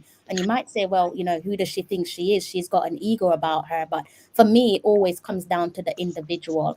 Thankfully, the players that I've managed to meet in person, in skin, that represent Jamaica, I've not met any of them that I thought, you know what, you have an ego about you. They've all been level-headed, calm, and easy to talk to. I think in general, Farmer, I would agree with your assessment. I was in Orlando watching Jamaica play.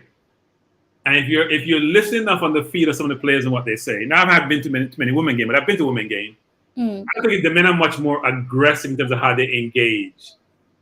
And I remember one instance in Orlando where there was a free kick to be taken, and one player just lost his mind, like literally lost his mind, because he didn't get the kick. Now I think women negotiate better, so you probably get to the same outcome and do a better job of negotiating to get the result versus, you know what? I'm going to throw my prams on the table. I'm losing it. I'm done. Doesn't mean that you're right about temperament. Right? Everybody has a different temperament, but I'm telling you, the way the players behaved was not temperament is different. You're right. The temperament is different just naturally.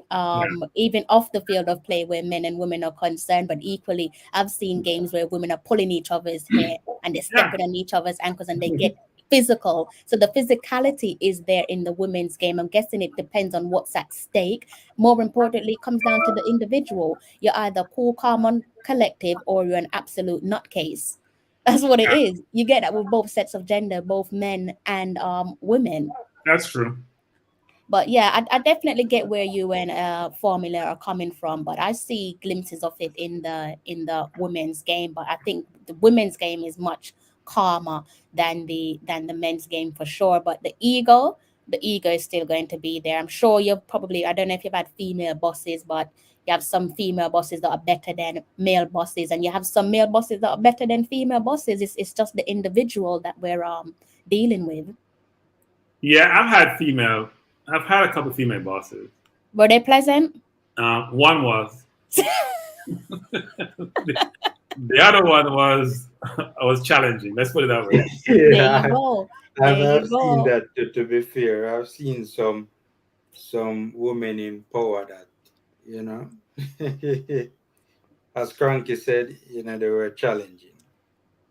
So, guys, I touched on the team sheet some days ago, and also I believe could have been Wednesday or maybe Tuesday for you guys. That squad list has actually changed since then. So what I'm going to do is I'm going to read out that squad list again. I'm going to try and see if I can bring it up on screen. You guys in the comment section, you need to tell me if you can actually hear me reading the squad sheet. Let me know in the comment section, and if you can't, then I will go for an alternative method. So, comment section, guys in the comment section, can you hear me? Drop a comment if you can hear me. Take off the banner. The Cayman Islands was Jamaica. Oh, good shout. Good shout. Thank you. Can you guys hear me in the comment section? I have no clue. I can hear you. You can hear me? You can probably hear me. Okay, yes. Travis says yes. Perfect, guys. So this is the official Concacaf Women's Qualifiers group where the Reggae Girls are concerned, and pretty similar to the last camp back in February. So you can see there, I'm going to start from the back because I think it makes sense. We've got Rebecca Spencer, Sydney Schneider, Yasmin Jameson, Chantel Swaby, Alison Swaby, Vianne Sampson, Courtney Douglas, Marlo Sweatman, Drew Spence, Chinelu Asher, Trudy Carter, Sashana Campbell, Tiffany Cameron, Paige Bailey-Gayle, Tierney Wiltshire, Sade Adamulakun, Jodie Brown, Kiki Van Zanten, Michaela Days, Mariah Gray, Khadija Shaw, and Kayla McCoy. Let me know what you guys think of the squad list down in the comment section. And back over to my panelists. You know who I liked the last time who didn't get much game time? KK. At least I liked her game. I saw her Oh, you play. mean Guns and Ten? Yeah, I was surprised she didn't get more game time actually. Yeah, cause I don't think she featured in the Grenada game any at all. No, she didn't get any game. She came on second half in the first game. I thought she was very good actually. Thought she was one of the better midfielders, frankly. Lively, very alive. Where you can see that she's one of those players that really very confident on the ball and gets on the ball and makes things happen. A creative spark, so to speak. Yeah, You know, I was very surprised she didn't get more game time. Yeah. Especially when she was playing. I thought she'd get more game time. Well, she's back in it. So the mere fact that she's back, I mean, look at Keane. I don't know what's the situation with Keane, but Keane scored her rocket of a goal and has not been seen since. Has not been seen or heard from since. So, you know, at least she's back. And I think, if memory serves me right, Vin Blaine did allude to her performance and said that he was impressed. Don't quote me on that. Don't quote me on that one. So, do we have a commitment issue with the Reggae Girls? I'm gonna get onto that in a second. Stan Kroenke is on a roll tonight. I have to ask the questions, right? Because I want to make sure. Because we have a lot of overseas players in the Reggae Girls. No, I like the fact that you are asking the questions. Before we get onto that, I'm just going to chime in on what Formula said in regards to Alika Keane. Of course, we know she scored that absolute rocket at the last camp there back in February, and she actually missed the weekend's game against Marlow Sweatmen's Victoria. Marlow Sweatmen's Victoria defeated Eto FC 2-0, and Alika actually sat that game out due to illness. So bearing in mind she was unable to feature in that game, this must be the reason why she hasn't received probably did receive a call-up but wasn't able to go ahead and accept the call-up. Back to what you were saying.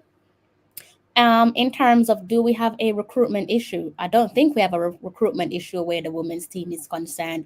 Personally, I think you can look back at the last World Cup and saw that, yes, historically we became the first Caribbean nation to have both our men's and our women's team qualify for a World Cup, coincidentally both being played in France. I wouldn't say, given what we've seen of the Reggae Girls in the last World Cup cycle to present, you can say that the squad depth is better, the quality of players is better. So I wouldn't personally say that we have an issue there where recruitment is concerned. I don't know, Formula, maybe you might see things differently, but I like your question, Stan, but I don't think we have an issue where recruiting players is concerned with regards to their quality. Yeah, I agree. For some strange reason, there seems to be, I think we need to do some investigation as to the structure of the women's hierarchy, because there is a noticeable difference in culture. I don't know what's the reason for it, right? But when you look at it from the outside looking in, it is clear that there is something different, and I think it has a lot to do with Sidela Mali. Right? I don't know. I'm just saying from the outside looking in, it appears as if she might be the reason why things might. Or could it be that women are more organized, have less egos, much more thought? Yeah, but could it be that they're much more thoughtful about how they go about this and leave their egos at the door and think about the bigger picture? Yeah, but and less conflicted, by the way. Less conflicted. I was speaking specifically during a Kroenke to the issue that you raised about the commitment issue, yeah.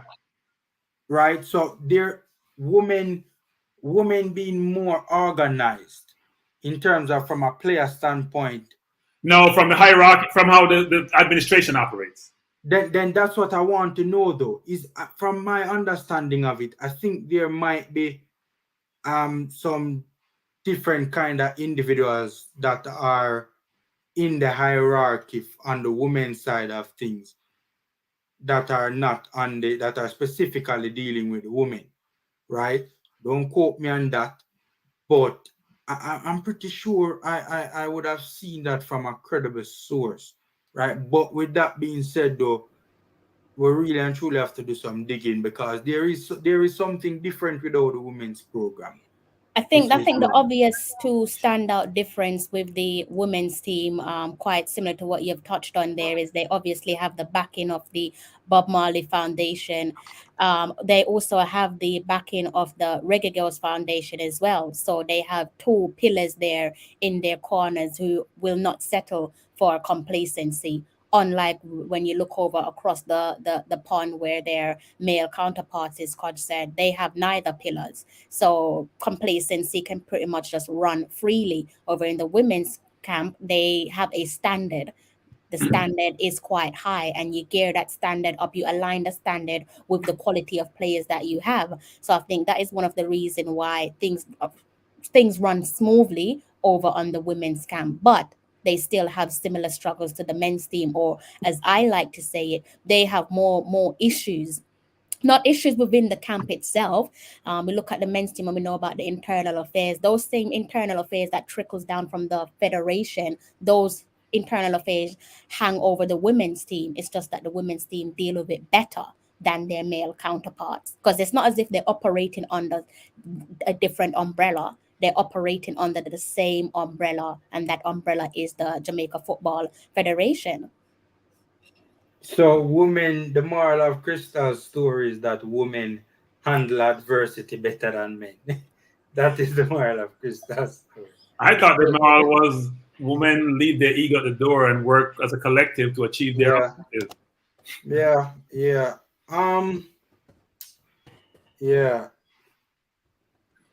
I will say this much. I am very optimistic about this particular campaign. I think if we get past the dam rep, there's a huge possibility this team is going to the World Cup. I genuinely believe that, based on how it is structured, right? Because the next round after this is going to be 2 groups of 4, and so basically the top 2 from each group automatically qualifies. So half of the teams in the next round automatically qualify to the World Cup. And the 3rd place team in each group will go to the Intercontinental Playoffs to the World Cup. So to be honest with you, man, I think if we can get past it, I don't know why I'm so nervous about this damn rep team, but if we can get past them, if we can get by them, I do believe that it's a strong possibility we'd see the team, make a consecutive World Cup berth. But, for sure, there is, whatever the reason is, there's definitely a difference, a different aura, a different culture, right? Surrounding, you can juxtapose and you can see the difference, between both senior teams, the male and the females. What's changed, Formula? Because last time round, I don't recall you having this little shyness about you with regards to the Dominican Republic. So what's changed since our last preview? Reality. No.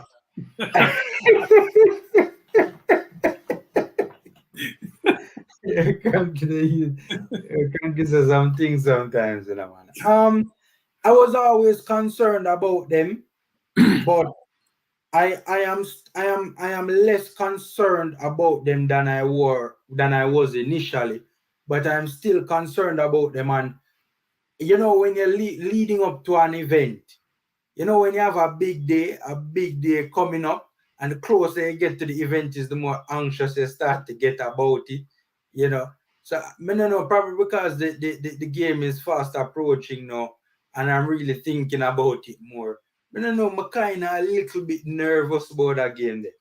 You know what it reminds me of? I'm watching Champs, right? And you see some of the kids who are doing well in their early race. They come to finals, or semi-final, and people pick, they jump start, and you're just saying they're confident, they know they're good, but they're anxious.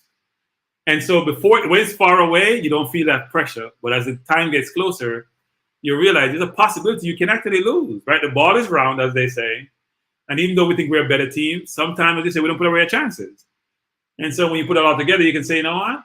If we miss all our chances and they score, or if they are ahead in goal average, a goal difference, and we don't score more than them, we could still win. We could draw and lose, basically.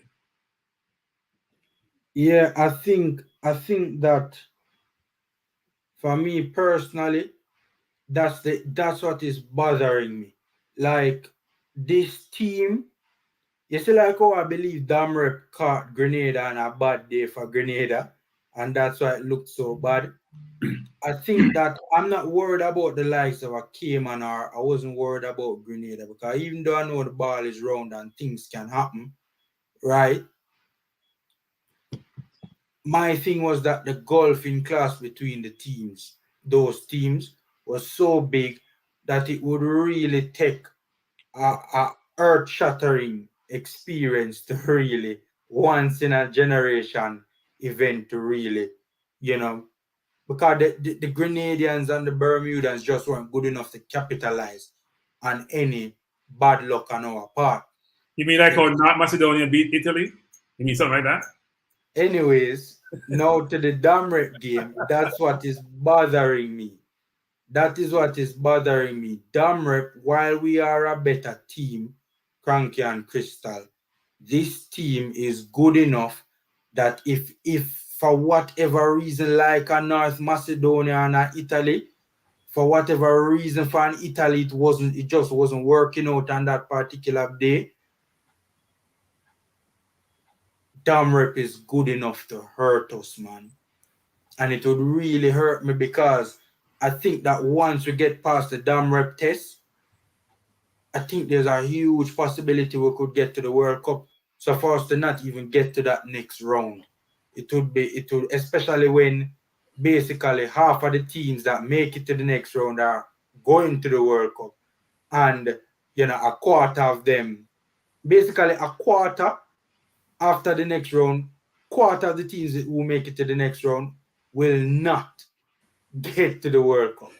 Right? So it's just like, I don't know, I'm just anxious about it, man, honestly. Formula. Crank, can you hear me, Crystal? Yeah, you just paid your internet bill, so we can hear you and see you. Look here, man, there's been a lot of You know static what? in If the I last... did not see your name, I could tell you're an Arsenal fan. You give a lot of trouble, just like Arsenal fans. You really is it. Oh, you really is a wonderful. Richard's an Arsenal fan too, so that's good. Gunners all the way, Gunners all the way. Wait, Richard, who do you support? You know who I support? No, the club. Yes, indeed. Viva the Gunners, Viva the Seleção, Viva the Reggae Girls and Reggae Boys. I'm an Arsenal Gunners all the way. 1979, that's why Island I'm taking Sunderland. a liking towards you. Now it makes sense. All right. I'm very uncomfortable on this panel. So many Arsenal people. This is weird. Crystal, I got to go. No. Formula, you're in good company. You love misery, Formula. You're in good company. Reggae Boys, Arsenal. You're in good company. Formula. I must say though, I've been listening keenly and intently to the conversation. Please hit the subscribe and like button, viewers and subscribers out there. If you've not done so, it's looking pretty healthy, but keep hitting that like button. Excellent conversation. Formula, you had my hands sweating, veritably sweating with your anticipation of the forthcoming fixtures, particularly against the Dominican Republic. This is when the going gets tough, the tough get going. I'd like to ask Crystal, who's probably the most experienced without question or hesitation as regards the Reggae Girls. Can you describe for us, Crystal, the mindset, the fortitude, the character of this particular group that Vin Blaine has at his disposal, so the viewers and subscribers out there can have a better idea of the mentality and temperament of this Reggae Girls crew that we want to get behind and stand alongside in the forthcoming fixtures, Crystal? I think I can't speak for the guys in the comment section, but I know just by looking at some of the names, so like Travis McKenzie, we'll also have Tennessee Lewis, Owen as well, if I'm not mistaken. Some of those guys, they know the Reggae Girls like the back of their hand because they've been with, coincidentally, like I said, I only found out that Tennessee Lewis has been following my channel since the last World Cup cycle. I didn't even know that. So they know the Reggae Girls squad like the back of their hands. I can't speak for them, but I can say what you see is what you get with this squad. It's a squad that is, in my eyes, you have several different players there that you could call the poster woman, the poster person for Jamaican football, where the women's team is concerned, outside of the obvious. And that's simply down to, aside from their quality of play, the quality that they hold, you can combine that with the way they carry themselves, their professionalism, their mannerism, their approach to games. Extremely professional individuals. And one thing I like about this Reggae Girls team is that they are, and I've said it so many times before, they are their sister's keeper. And that for me is their biggest compliment. And I hope it doesn't change. As success grows, I hope they continue to be tight-lipped with what's going on internally. Sometimes the world don't need to know everything, especially if it's going to do you further damage. I like the fact that they take care of each other and they don't expose themselves. And that says a lot about a team when you are united, just not just on the field of play, but also off the field of play as well. That for me is one of the biggest compliment that I can give this Reggae Girls team, is the fact that they are their sister's keeper. And I can only pray that long may it continue, that they will go out there, do their job to the best of their ability. Similar to the last World Cup campaign, I hope that they go out there and overachieve. Because let's not kid ourselves, Jamaica no doubt overachieved for the last World Cup campaign. And I hope that they can go ahead and do it, because we are a small nation. No one expects us to be sat here talking about the Reggae Girls going to their second World Cup appearance in under and not in within the same decade or in under a decade. Nobody expect to be having those type of conversations, but the quality is there. And what I like again about this Reggae Girls team is they let their football do the talking. They're silent assassins. They're not about just giving it all that on social media and piping up. They let their football do the talking. At the end of the day, football is a results game. And from I've been watching the Reggae Girls, I've never been disappointed with them. And the way things are looking, I don't see myself being disappointed anytime soon. I don't know how Stan and Formula feels, and the guys in the comment section, but that's how I feel about this Reggae Girls national side. Go ahead, Foreman.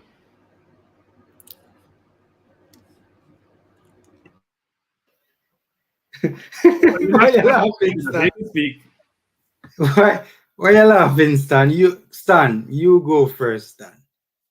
I yield to you. I yield to you. I yield back to you. All right. Sir Rich, could you just repeat again what exactly was the question again? He wants to know how you feel about the Reggae Girls. We'll just simplify it. Can just in the general, temperament, the character, Temperament, character, mentality, well, from how the they press operate, how they conferences, from engage. what you know of the team. No, I mean there's definitely a difference in how they operate, for sure. More unified, and Crystal would have alluded to this in her response, more unity, more sense of selflessness, that you get that vibe from them, like it's not really about personal glory, right? It's more about, achieving the aims and objectives of the collective, right? I get the vibe like it's bigger than oneself. That's the vibe I get from the girls. And I got that vibe towards the end of the latter stages of the men's campaign, but I've always gotten that vibe from the girls that, you know, this is really and truly not about me and my own individual accomplishments, but you just see, man, there's just a difference. There's just a difference in the energy and the vibe emanating from the reggae girls, man. It's really and truly about the collective more than it is about individual performances. So I would agree with both Crystal and with Formula. I don't think there's some differences though in terms of the player, where the players grew up playing, how the players come together, the innate difference between men and women and how they engage as people, frankly, also map into when you play as a part of a team, that come forth even more. If you go to a restaurant, for example, you normally probably see 5 women, but you really see 5 men, frankly. To me, those are big distinct differences about how the sexes operate and how they engage. And as Formula said, so there's going to be more of that camaraderie, getting together, selflessness, just innate to them as genders. And then you bring forth how those teams come together, right? Their backgrounds, how they engage, how they operate. They have also made the last World Cup, right? So they can actually see a pie, which is not 22 years ago. It actually was just the last time around. They can actually see what coming together, what the outcome can be, and how successful it can be. What may have worked the last time, those who were there before can help those who are coming into the program and provide that sense of camaraderie, that sense of country, that sense of togetherness, and want to work as a collective because you know that the pie is within your reach. That is also an incentive to help you get to your destination, right? So if you have all these things working in your favor, just innately who you are, and all these attributes you bring to the table, and all the things that you can see what you're trying to accomplish, you can see it in the mirror, and it becomes clearer and clearer as time progresses. You can bring them together. Now it happens on men's teams. So think about the bigger men, the more industrialized countries like England or the Brazils that filter player in and out. They also act more of a collective than our men's team is the benchmark we're using a lot of times. When we make some of these comments and suggestions about some of these things, we're gauging up our men's team, which is not the best barometer to use, frankly.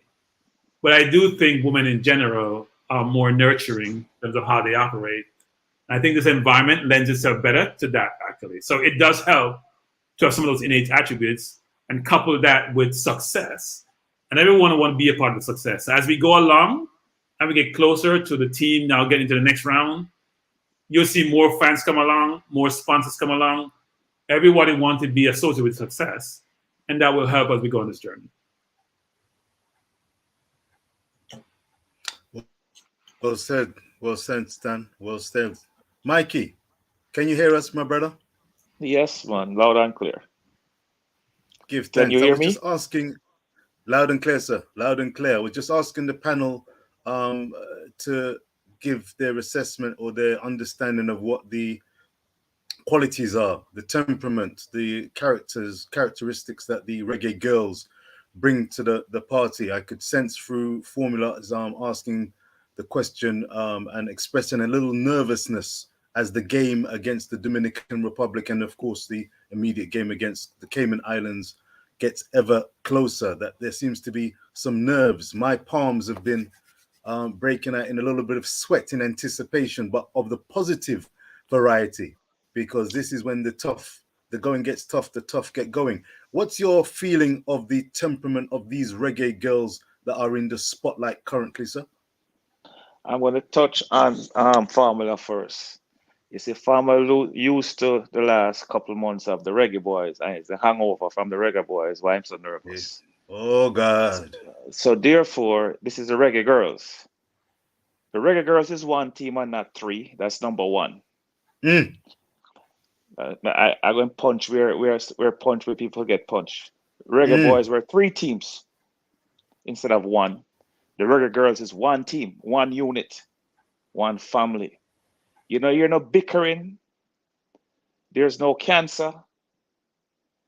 Everybody going towards the same goal. We want to win. Not like previous. Our next team, where if them not playing, them are press the team lose so they can cuss them after the game done. You understand me? So this reggae girl team is one unit. They've been around for 5, 6, 7, 8 years now, basically. I mean, 13 of them, or majority of them. And when the new girls come in, they welcome them. They don't look say, well, I don't want to deal with that English person, or I don't want to deal with that Canadian or that this American. From you have the passport and you put on the colors, we're all one. That was missing from the previous team that played in the earlier part of the year. That was missing. That is why we had the failure. This team is not going to fail because they're a unit. They think as one. When you see them, they're always together. They don't separate and be in a different side. Like someone that played domino and someone that played some over here. So, I mean, they're always together. So this team, I have more faith in this team than in the men, because the way I see how they operate. And women are more loving than men and caring than men, as Kroenke said. I came in when Kroenke was talking, and Stan, and it is true. You ever notice when them playing and a girl get kicked down from the other team, them go over and pat them on the shoulder and ask them okay, make sure them all right. Man, them don't do that. Man, them just step and go and talk to them friend. So, that's women caring. Your mother was always caring. Your dad sometimes not too caring. That's how men are bred. You know what I mean? So, Formula, don't worry, man. We're taking this home Tuesday. And it's not the boys.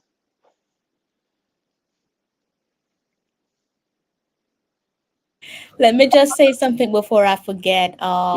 Big up TJ in the comment section. TJ, I hope school's going well for you. I hope it isn't too late. Not sure if you're on half term in Jamaica. I know in the UK the kids are on their Easter break already. So if it is a school night, please get yourself to bed. My stream is not more important than your books. Stay focused in school as well, and good luck with your exams when they come back up. Back over to you guys. Richard, it looks like you had something to say.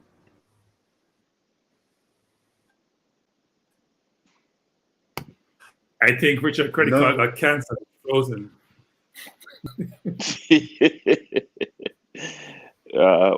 What British Telecom is? British Telecom is the company, right? It's not a charitable organization. It's not Vodafone. It's not charitable. Oh, Richard, they relieve you again. It's not Richard. It keeps chipping out. Richard,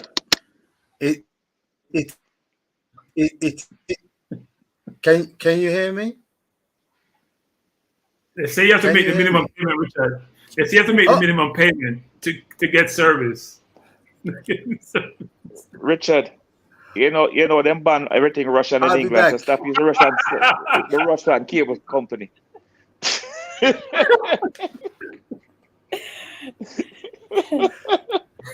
Are you picking up on me now? Are you picking up now? Yeah, we didn't know you were an oligarch. Okay. Listen,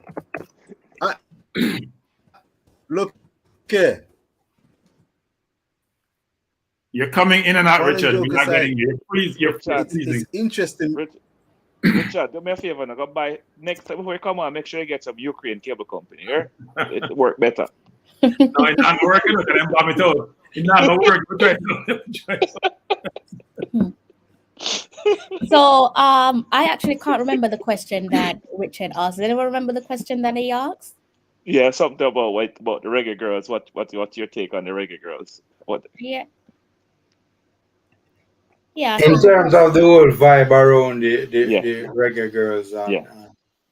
Yeah, I think we've all chimed in on that. I think Kroenke, you gave your opinion on that as well, didn't you? Yes, I did actually. Yeah. And is that true, Formula? Are you feeling a little bit jittery because of the disappointment from the Reggae Boys team? Is that why you're probably feeling extra anxious going into that game against Dominica next week? Dominica Republic? That isn't the reason. The reason is that I have looked at this Dominican Republic team, and before the qualifiers would have kicked off, I think many of us thought that it was just going to be a cakewalk, right? I think what is bothering many of us with Damrek is that I don't think, yes, we have been lesser than what we expected us to be, but I don't think that's the main issue. I think the main issue is that the Dominican Republic has performed far better than anybody thought they would have at the beginning of the qualifiers. So I wouldn't say it's not because of the the bag of arms us that took place with the boys, and that whole how we were hoping and praying and that never worked out. I just think that this Damrep team is a dangerous little team. That's all that it was. It's a dangerous little team. Formula, I have a question to ask you. Let's say Damrek they beat Grenada 4-0. Would you be this nervous? No, but they did beat them 9-0. No, but you see, the thing is that it's a 9-0 that's worrying you, No, but that's not also what's worrying me. They have decent players. They have players that are good enough that can capitalize on a reggae girls off day. That is what is bothering me. I think 9 love is a big score now. Yes, it is a big score. And you didn't give that team that big a score, then you're questioning whether or not this team a possibility to beat you, right? If you beat 9 and I beat you 6, then an independent person would say the 9 love suggested to be a better team just based on the score. Now you can look at the talent on the field, but the question for you is: would you give Dominican Republic a chance? Would you say they have a chance against us? They have more than a chance. Yeah, because they have 11 players on the field. So from you have 11 and no, we mean a real chance, not because you have 11 players. We have 11 players. Mikey, talk the honest God Almighty truth. Damrep is a decent It's a decent team. I'm not going to. It's a decent team. Okay, if I were to leave out the mix of Canada and the USA, right? And the next 3 teams under those 3 teams are Panama, Costa Rica, Jamaica, and then after that you have the Haiti and the DRs under them. That's how I look at it. Yeah. So if you look at your tiers, you say Canada, US, Mexico, although Mexico is a little bit below Canada and the US, and then under that you have Costa Rica, Panama, Jamaica. Then under that you're going to have Haiti, DR, and maybe Trinidad and Tobago and Guyana. Guyana have a good team. I'm leaving on Puerto Rico. Puerto Rico has a good team too. So that's the way I've been looking at it. So we are in a decent team too. I think I watched them earlier in the round. Yeah, Cuba. Yeah, but Cuba is below us. I mean, we Jamaica, Panama, and Costa Rica. That's those 3. No, when I say Cuba, I mean the tier with like the Damrep and Haiti. Yes. Mm-hmm. So that's how I put it. So and you look at a power structure, I say we're supposed to beat them. Yeah. Like if US can play Jamaica, expect US to win all the time. You know what I mean? And Canada. Mexico will make an upset. But when it comes to US and Canada, that's a big giant step to upset them, that especially the US. They're the best in the world. I think this team is good enough to do it, I think this reggae girls team on a good day for us and an half day for the US can do what we're hoping Damrep doesn't do to us. You mean an half day? You mean an half year? You mean an half day? Stan. If you look at Jamaica record against the US over the last 5 years, the goal scoring part of it is going down. So therefore, it is going down, but it ain't going down far enough for us to beat them. No, Stan. To be fair, I think that once we get our act together, where and have all the necessary pieces come together, the administration, the coaching, having it work on the field, etc. This Jamaican team is a team that could put together a good showing against the United States of America, as much as America is the bulldog in world football with women's football. This is a team good enough to really put up a good, strong showing against the US on paper anyways. I think we Yeah. have the pieces. We just need some more. The defense just need to improve. As Yeah. the defense improve, we can really run. We can really put on a show with them. But I think our defense is where we are a bit falling off. Midfield and the forwards are there. Our defense, because the US team is very swift.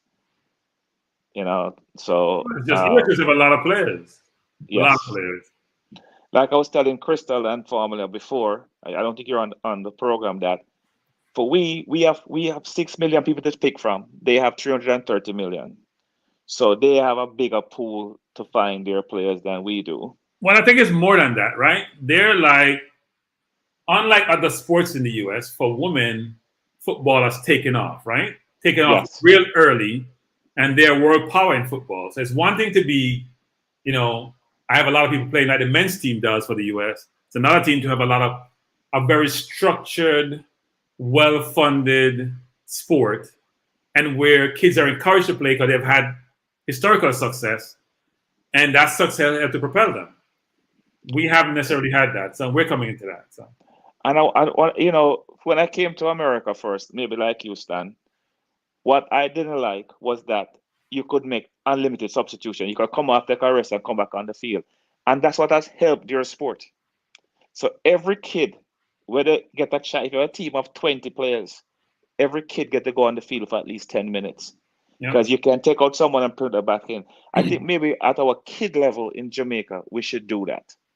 So every kid get a chance to play. So even if you're the worst player on the team, you get 10 minutes. Yeah, I think the difference though is that they have a lot of resources. Yes, well, and they have the middle class, not even upper class, not even the lower class, but the middle class, or is a huge middle class, and they're involved in the sport, right? Yes, they can yes. fund the sport. I have a friend of mine who, one of my colleagues, who her son and her daughter plays. They're like 10, 11 years old. They're flying someplace every week to go play travel soccer. Yeah. They live in Chicago. They'll be in Arizona. They'll be in Tennessee. They'll be in Orlando. And if you're really challenged financially, you can't afford that. Yeah, because when my daughter was playing basketball, I drove from New York to Florida. I drove to Illinois. Chicago. And it's about soccer in America, football. They don't say basketball moms. They only say soccer moms. So you must know how popular the sport is. They don't say baseball moms, soccer moms. They say. Yeah, so very popular. Yeah. Very popular. Because it's a team sport. And when they're young, the girls and the boys play on the same team. When they're 7 and 8. Yeah. They play on the same team. This is when they get a little older, they separate them. Yeah, and you don't have that gender issue either, right? You have an egalitarian structure for the genders when it comes to the sport. And now it's evolving to something which is actually played at the collegiate level. So it really helped the US actually, because that's normally their farm system, right? Yeah. Yeah. Sorry, Crystal. We don't want to digress into Americans. Yeah. Do your thing. I'm actually doing something behind the scenes. I see you typing. Yeah, I'm typing something. So you guys can just lead the conversation maybe until I should have maybe 60 more seconds, and then I can. Crystal. Yes, sir. Didn't Tiffany Cameron make appearances at the Canadian national team? Looks like you want to string up some politics there in a formula. No, I say that to say that because I see Joan Spence in the comment section saying that Reggae Girls will not beat the USA team or Canada team, right? Why? Yeah, Tiff has played for Canada at youth level and senior.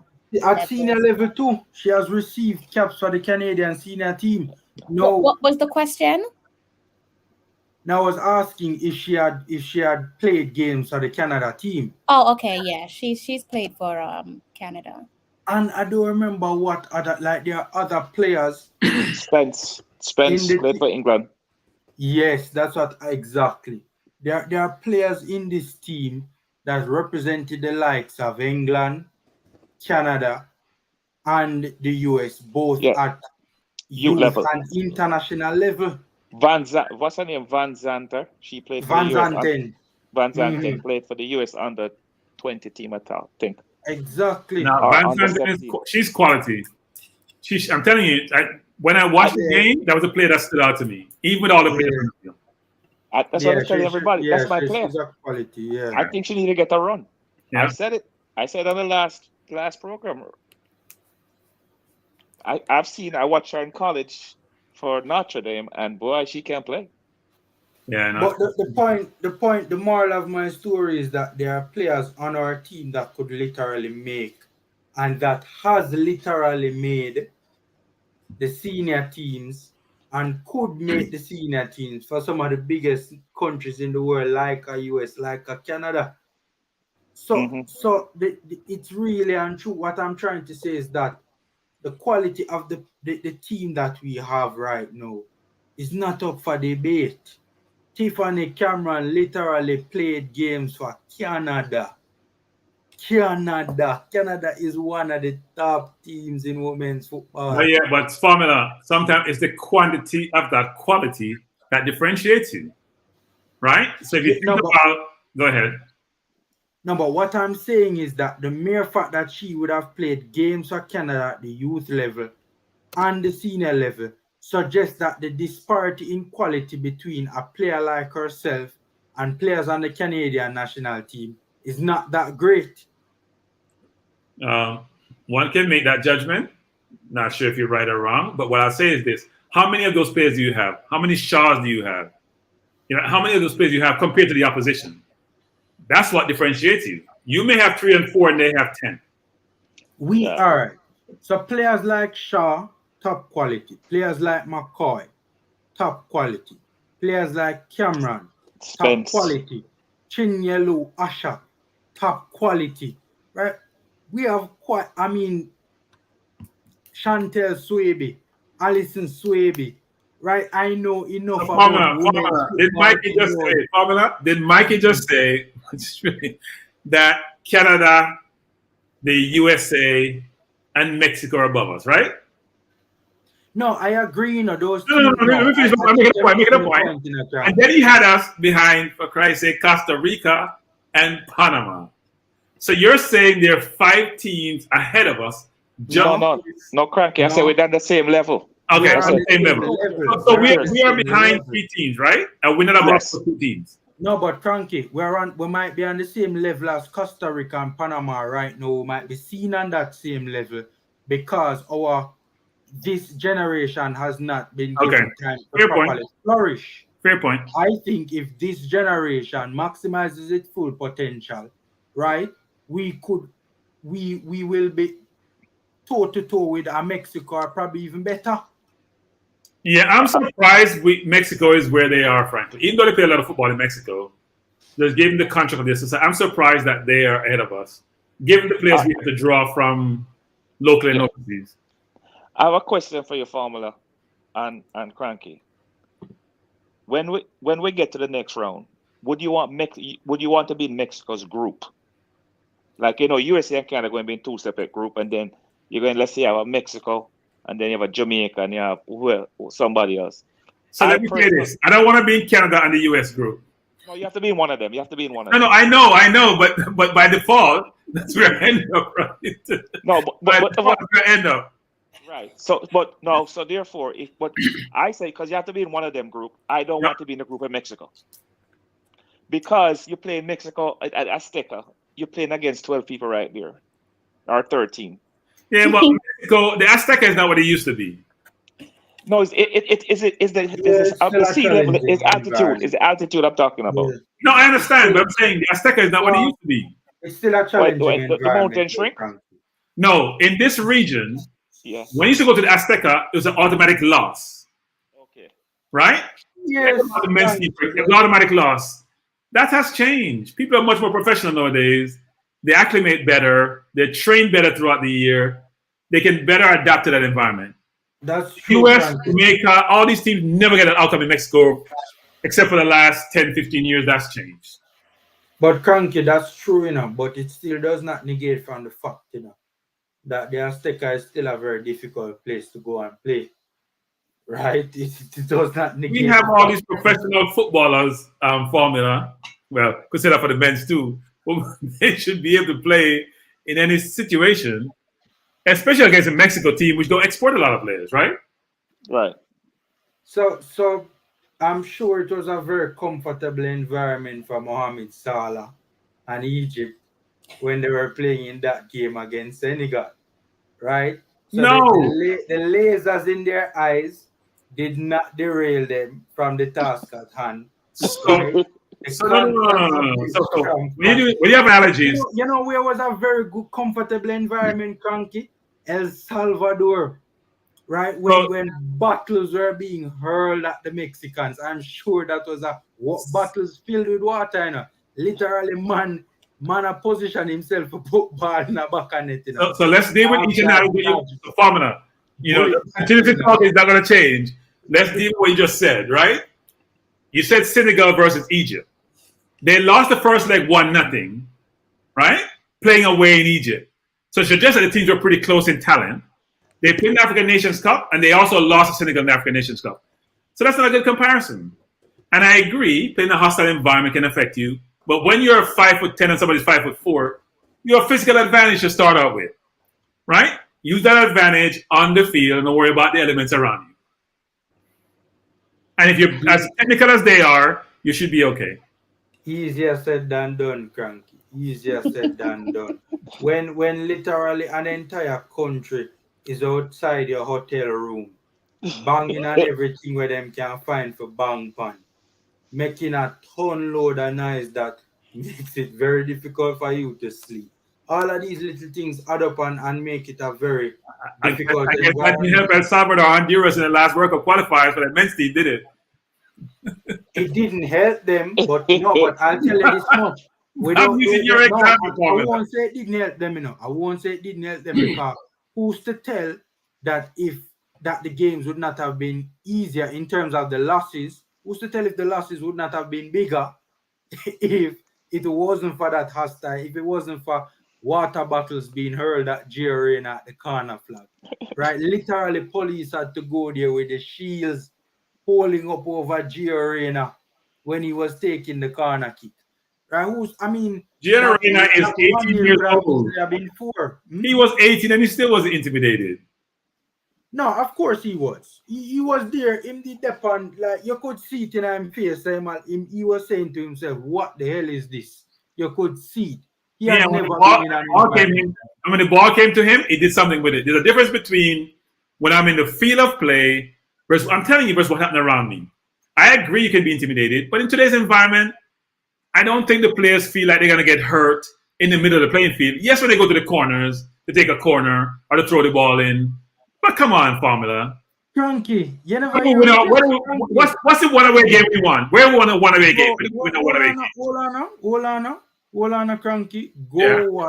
Go watch Mexico versus El Salvador in El Salvador, and you'll see what I'm talking about when I am making reference to Mexican strikers in the penalty box, service imminent, and have to be dodging water bottles being hurled after their head, brethren. That is literally as soon as the cross is being whipped in, one El Salvador, a aim and a fire, brethren. That worked really well in their qualifiers. That worked really well. Yeah, but they lost the game. El Salvador lost the game 2-0, I think, right? But the game was very competitive, and you could tell that it was very difficult for the Mexicans. What if that environment was not so competitive? It would have probably have been 4 or 5. Pamela, I would buy your logic if they won a game at home. If they beat us at home, if they beat Mexico at home, they beat Canada. But they have nothing to show for that hostility that they exhibit by their fans. And as I said, when you go into that circle, that rectangular to play, it's a whole different ball game. I agree that it can be intimidating when you're not playing, if you're on the sideline. But when you're in the field of play, you're playing football. Kroenke, answer. Yeah. So you didn't answer my question. Would you want Jamaica to be in Mexico's group or in a next group without Mexico when you have one of the top teams, the US and the Canada? I would prefer to be Mexico's group. First of all, I don't want to be in the US group. I don't want to be Canada group. We haven't beat those two countries in forever in both men. They're the best teams in the region, frankly. Right, but we have to be in one of them group. We have to be in one of the groups. No, I know. I prefer to be with Mexico. You want Mexico in your group plus USA? No. I would I prefer Costa Rica or Panama. Okay, all right then. That's what. So if it's a US Canada, I prefer to be in Canada zone without Mexico. Exactly. That's what I'm thinking too. Yes. That's our best chance to qualify directly. Yes. Versus the US being the US and Canada zone. Well, they won't be in the same zone anyway. But because I think we can upset Canada. We should be able to go by Costa Rica and Panama. That's our saving grace. Yeah. If we're not in the Mexico zone, we should be in the Mexico. Well, it depends, right? So it's possible for us to not be in the Mexico zone, frankly. Right. Yeah, it's possible. Because you remember, if Mexico is your last game, and let's say you're in the US group with Mexico, and US beat you, US beat them, and then now you have to win the Mexico game, and you play at the Azteca. That's a very tough hill to climb. Yeah, but think about you have to beat Canada anywhere, or US anywhere. That's the difference. Yeah. So I prefer to play Mexico. Yeah. I want to play Canada first or the US first game out of the blocks. I want to play one of them. Get them out. No, I want to gel more first, actually. I want an easier game first for us to gel. We still need to continue gelling. We still need more time. The players need to know each other. I think, as Formula said, we have a lot of quality. It's the blending of that quality. Anybody know how many more FIFA windows there is before the competition starts? I actually don't know. Well, it will be very. What competition? You mean the second round? The second round? Yeah. I think the next window for women, if I'm not mistaken, don't quote me on this. I was looking at it, but I think the next round is the next window. The next round? So it's 2 months? It's not in April now. Is that in June that's supposed to be? Yeah, the next round. Yeah, but there's no FIFA break for 2 months? Because I said Jamaica need 1 or 2 practice games. That's what I'm thinking. Oh, yeah, and I agree. It would. I don't know. And you need the club to release the girls so that they can get together. Yeah, that would be nice. That would be nice. And they need to play. They don't want to play. They want to play a European team or something like that, or a South American team. Not a Caribbean. Not putting on the Caribbean teams, but you want to play a team that will give you a little oomph. I mean, you know what we could do too? I wouldn't have an issue with this. We could have played some JPL team or some. You mean that men team? No, man. Some of the lesser quality male teams in the country. It's not that bad, Formula. We haven't got to that level. We are not at that level, Formula. No. Because you pass the regular girls who are a JPS. Listen, Formula. Miss Asher got salad at midfielder, and the crowd will laugh after. You know what I'm gonna do? Yeah, but to be fair, when that JPL was probably a bad team, more like probably be a U17 team or something like that. We must can find some male youngsters that we can throw there against the girls. No, we just want to. I'm not mistaken, it has happened before.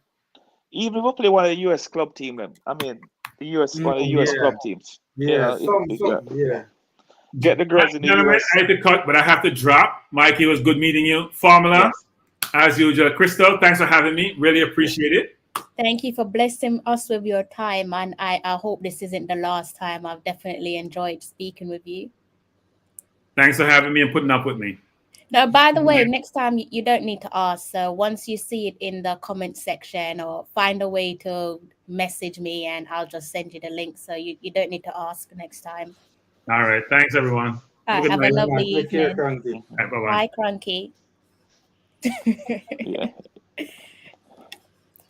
Right, family, you don't have no more. You only have one Arsenal and one Manchester United fan to deal with, so it's equally as bad. So we're sorry for you.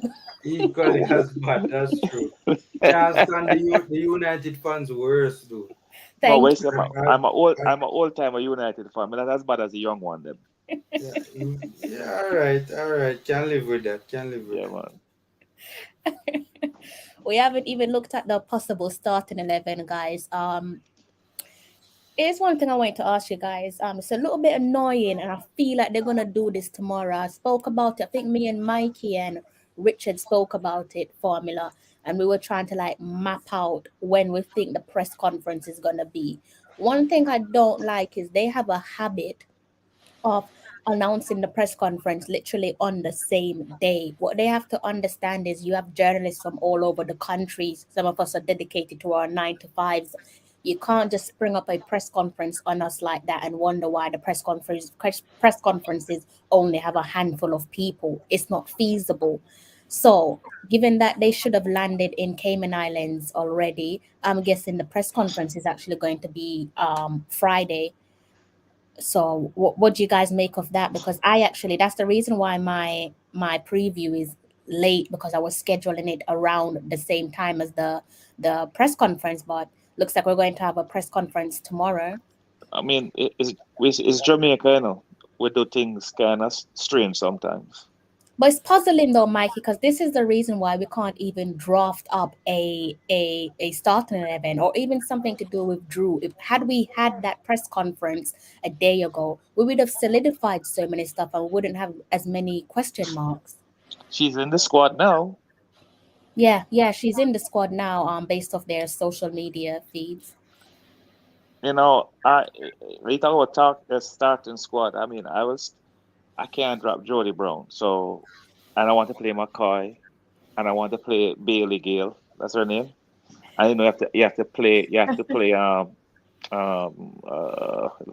I get all another striker, Bunny, Bunny. So I am kind of funny up top. So you want to then in the see the middle, team sheet? You want to see the no, squad I know sheet? I know my starters. The defense, I can't name the defense. Okay, I can name the midfielder and the forwards. I mean, Because then you have an incomplete. I'm glad you're not the gaffer. Saying I can't name a defense, so no, well, listen, if I was coaching the team, I would know my defense, but I'm not there every day. But guess what? Drew Spence, I feel she must start every day. okay. That's me. Okay. Now, every lot of people like number 9 come from Hungary. What's her name again?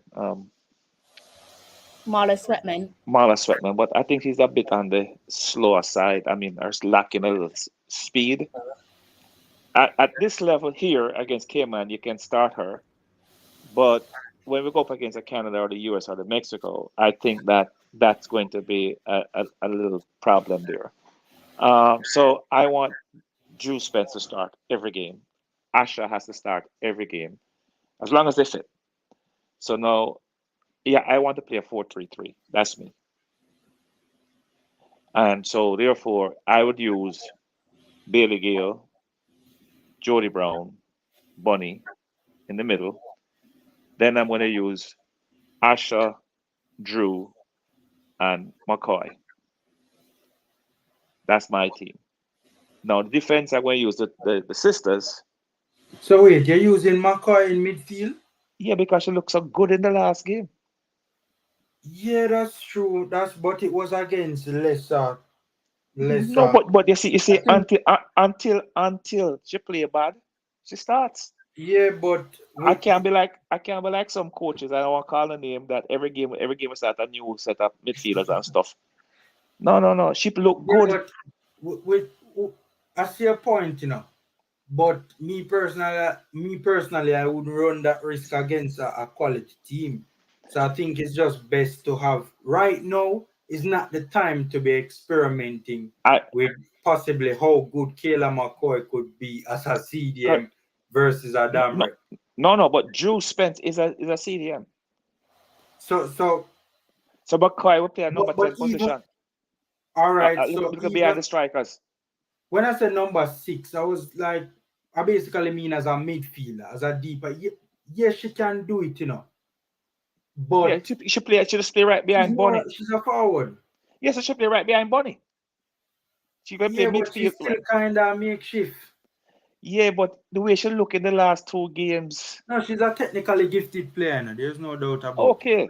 She's a So the technically defense now, I will start the same. The left side, same girl, the 2 center half, the sisters, and I don't know who will play the right back. So whoever is a toss, whoever the coach pick, I'm good at that for now because I'm not there, so I don't know who's performing best in practice. By the But way, yeah. but you know, so I just kind of realized the band flaws on another side and either. Exactly. I never realized that. That's what I'm saying. Do you guys want to have a look at the squad announcement again? I'm sorry that Trudy wouldn't be in my starting team, but I think I'll go for McCoy over Trudy. That is just my choice. Trudy can always come off the bench and do her thing.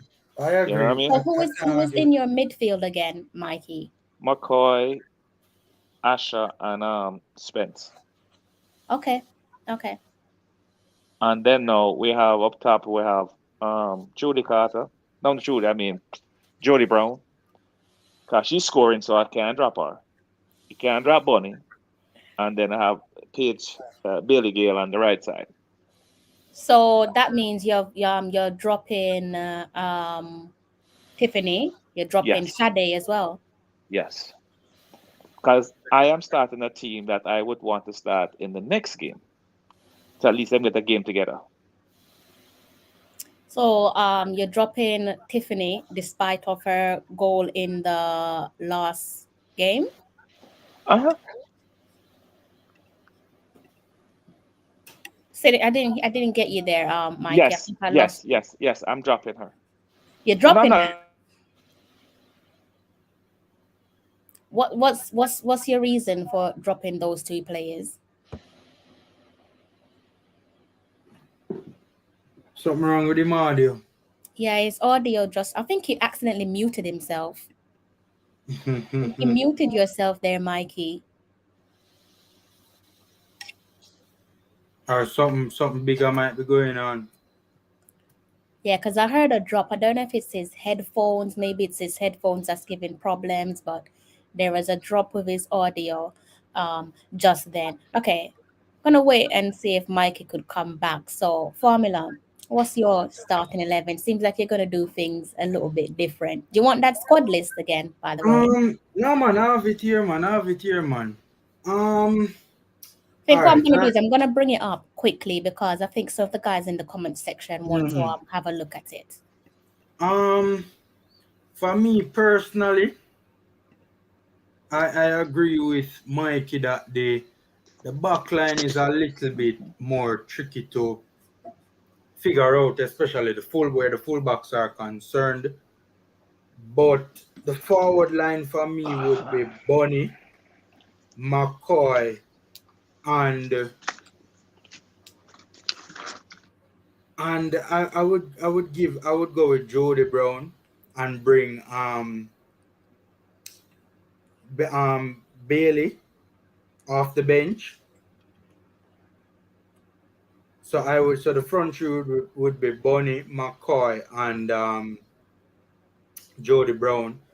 And this is a 4-3-3. The midfield 3 now would be Spence, Asha, and I would put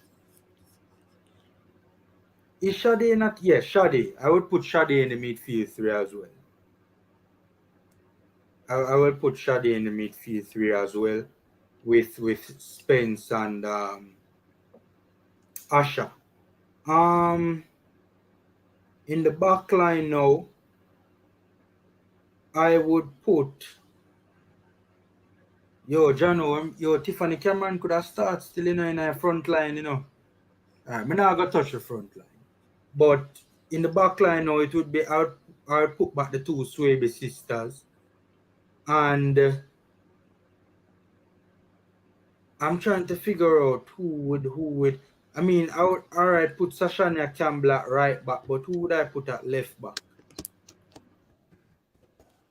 And the goalkeeper for me would be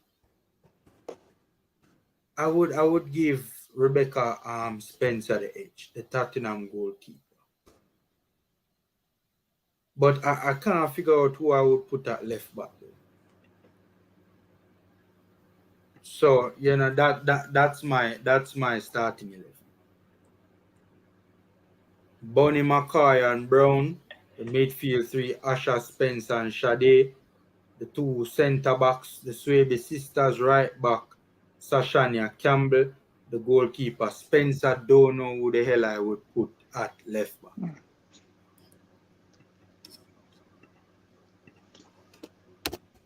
I'm just checking to see if the guys in the comment section can hear you. I think they can, or at least I'm hoping that they can hear what you've said, Formula. Let's see if they said yes, they can hear you. That's good.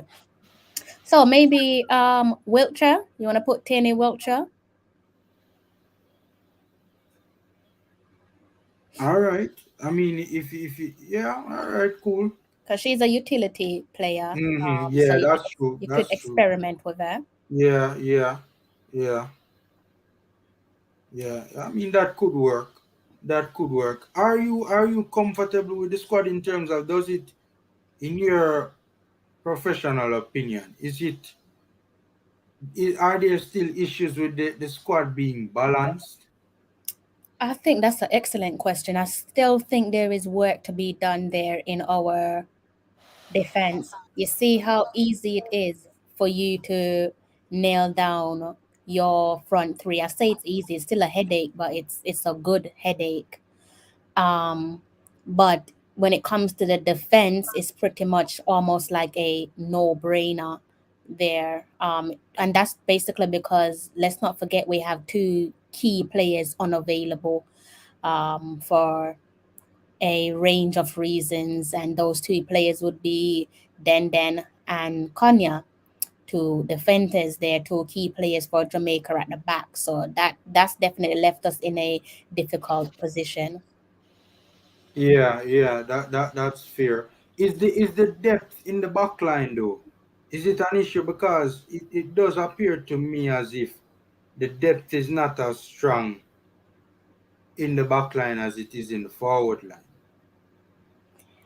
Yeah, I agree with you there. I think there's an issue there where, with regards to the depth, there's nothing wrong with the players that's been selected. Absolutely nothing wrong with the players who have been selected. But in terms of rotation, let's remind ourselves that we saw both Swaby sisters go off in the last camp, didn't we?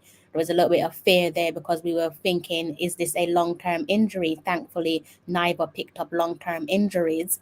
So there's a worry there where our backline is concerned, and the only worry is just because of the lack of squad depth. If you look visually, you can see it for yourself. We're okay in midfield. We have some utility players that can play in midfield when you have key natural midfielders unavailable. We saw that in the last camp with Kayla McCoy dropping in midfield, and she did an excellent job. So the back line is definitely still a work in progress. How long that's going to take, your guess is as good as mine. Yeah.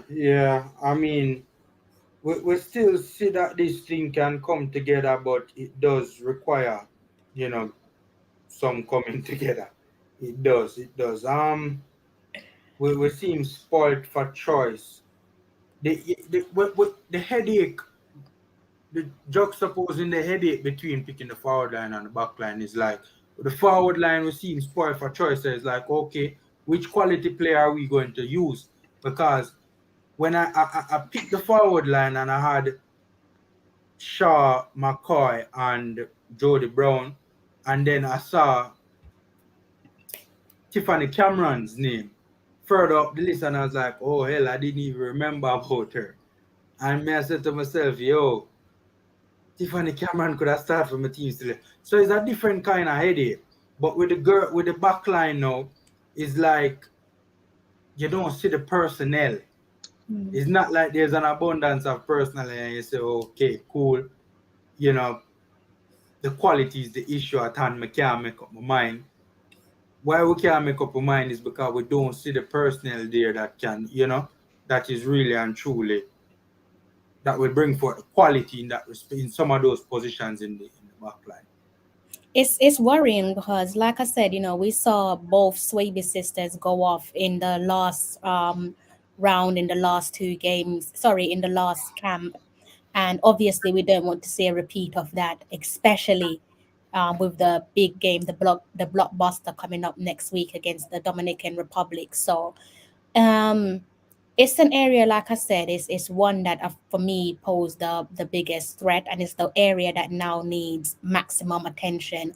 I don't think we need to worry about our attack, our midfield. We can add to midfield, and I'm sure when players come back from injuries, we can see them make a return to the squad. But defense, going forward, defense definitely has to be one of our priority, so that you can, like what you said about mirroring the defense and the attack, so that you get a equal balance.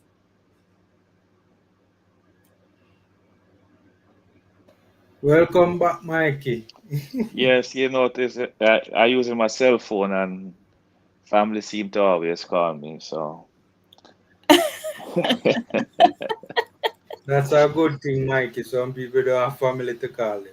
Mikey say family always a call him. the wrong time, wrong time. So, but yeah, I take the call. I have a very huge family, so It you means you're know. liked, Mikey, because I'm not Eh? calling nobody I don't like, so it means they like you. Yeah, guys, I'm the fun in the family. I'm the comedian. I talk like it is, and I talk it straight. Eh? That's the only way you can live your life here, brethren. Talk it straight. What you don't like, you say you don't like. What you like, you say you like. Yeah, that's true. That is Yeah. true. So when them come to you, them I get it. It real. That is true. That And the is same way we definitely deal with true. same way we deal with football and the Jamaica teams. We just keep it real. You know. When you see Mm-hmm. things they don't like, you have to just say it. Mm-hmm. You know what I Mm-hmm. mean? That's And true. I don't want to bring. I always have to go back to this, but I don't like doing it. But I went. The boys' team was a disaster from April.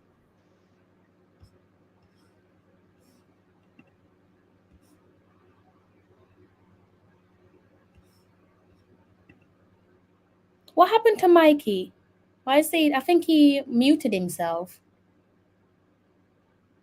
Probably another call come in, man. A troll, yes. Probably Probably another it's one of the look reggae like boys a that's call. calling him and say, "Don't you dare say that." So, yeah, somebody took offense. um. Oh, he's back.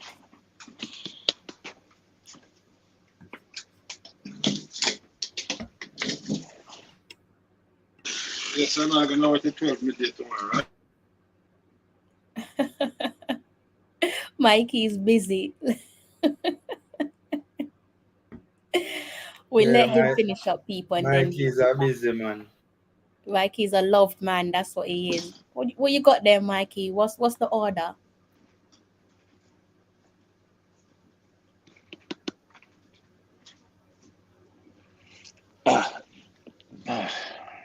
Mikey, that looked like it was a food delivery.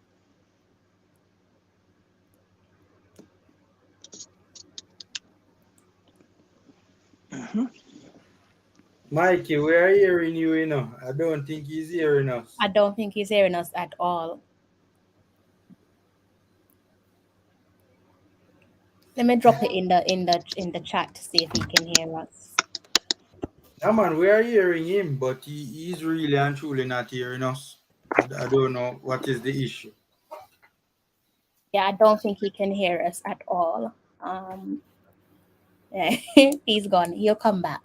So yeah, where were we, Formula? I've actually lost The train of men's thought. team was a disaster from start to finish.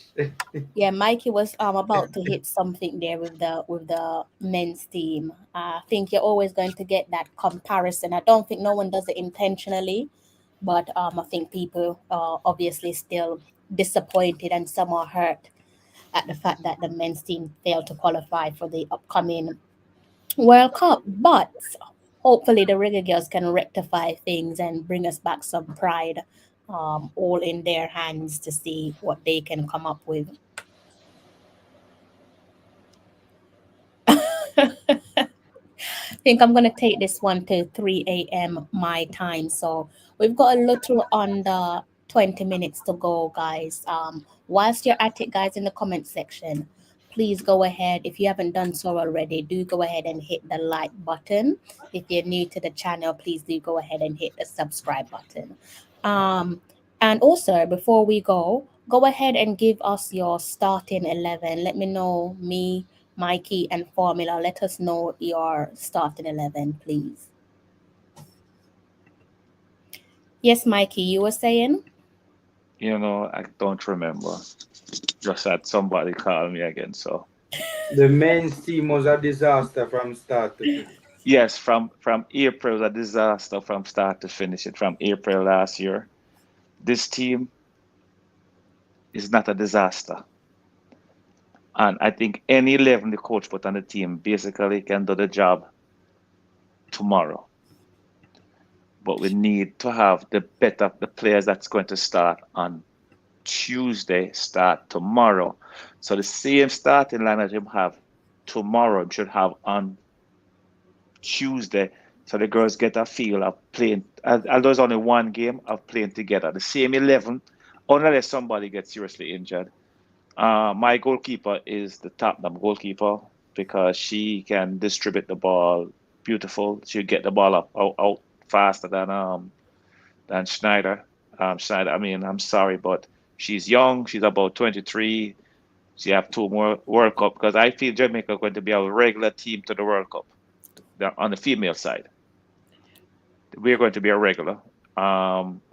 So therefore, she will have a much more opportunity to play. But right now we have to go for what I think is the best format, the best team. Whatever team the coach start this tomorrow, not tomorrow, day after tomorrow. Tomorrow for you, Crystal. He has to start on Tuesday. Same team. So What you said. this is why I'm asking you, Mikey. Are Yes. you sure that you are dropping or resting Tiffany Cameron? Because do you really want to be testing things ahead of Dominican Republic pivotal game? Do you not want to make sure that you're set? Well, listen, this is it, right? I'm based off what I saw in the Costa Rica game with Bailey-Gayle, and what I saw, I loved. Now I don't know her form because I don't watch the British female. Because that's why I'm asking you, because she's been getting limited game times at club level where Leicester City is concerned. Okay, well, I don't know that, but you see, I'm just going off what I saw against last year against Costa Rica. Yeah, So I understand. if Cameron is better than I'm not at the practice. Yeah, I'm not there to see. If I was sitting in the stands watching them practice in Sabina Park from Monday till today or yesterday, then I could say, well, this is my team. Mm-hmm. But this is what I want from the coach. I don't want a friendship business. I just want the best team. Mm-hmm. And this is what was troubling me a couple months ago with the Jamaican team. It was friendship business, and it was destroying the team. Why we only got 11 points? So you know which team I'm talking about. But as long as the coach play the best players that's suited for his system and get on with it. You know, I think that any team will start on Tuesday, on Saturday, we will win. I know that family are kind of nervous about Tuesday. So just for formula's sake, I don't want him to get sweaty palms and all them things. So we're going to start the best team. We'll make formula pick him team. We'll start that one. I think you might have missed it. I don't know if Formula wants to go through. You must smile, man. Them hear me, man. Did you hear Formula's team? He picked. No, I didn't hear Formula's team. No. I don't know if Formula wants to repeat it for you, but he's my team was Bonnie Shaw, Jody Brown, and Paige Bailey. All right, that's a same three I start. And the midfield was Spence, Asha, and Sade. The centre backs were the Swaby sisters. The right back was Sashanya. I didn't pick a left back. I think Crystal and I agreed on Tierney is her name. Wiltshire, yeah. And the goalkeeper, I agree with you. I would go with Spencer. The left back is a left-footed left back, or is a right-footed person playing left back? You know what? I don't actually know which foot she uses. You know, I just Because- know that she can she's a utility player, so you can play her in attack and in defense. Because one thing I saw in the Bermuda game was that the left back that you have at the right back now is actually right-footed. I was playing left back. She couldn't really square the ball on her left. That's why she wasn't putting any crosses over. She had to cut it back to her right every time. Her left foot was pretty weak, so she couldn't cross the ball. So we need a left-sided left back that can put the balls over for Bunny to latch on to them, because none of them girls can out-jump Bunny. So if the cross is coming over, if 5-4 come over, at least one is getting up in the back of the net. That's how I see it. In both games, none of them can out-jump her and muscle her. But I know she's going to get some knocks in the DR game. She can prepare for that. Because you know they're going to crowd her and knock her. Yeah, they're going to crowd her and knock her down. You know what I mean? Definitely going to be targeting her. If they're using two for her, therefore one girl must be open, and then we have to find that person that's open. Mm-hmm. You know what I mean? But I'm quite confident. I'm going into that game very confident that we will win, and that's all I'm thinking about now. That we need to get some solid defenders. I don't know where I'm going to find them from for the next round, because I don't think the defense that we have in this round will work in the next round. You know, we need to upgrade, a little bit. Mm-hmm. Or these players have to really step up their game a little bit more. Can't argue with that. You know what I mean? And if they step up the game a little bit more, then we're okay. Because I think we're solid at goalkeeper. I think we have three. Well, I know two of them. I heard that the other one is pretty good too. The third string goalkeeper, or the third goalkeeper. That was the third string. Yasmin Jameson. Yes, who she plays for? She's actually back in Canada at the moment. Let me get back. She was in Sweden, and then I think it never worked out there. She said she had an issue with the finances.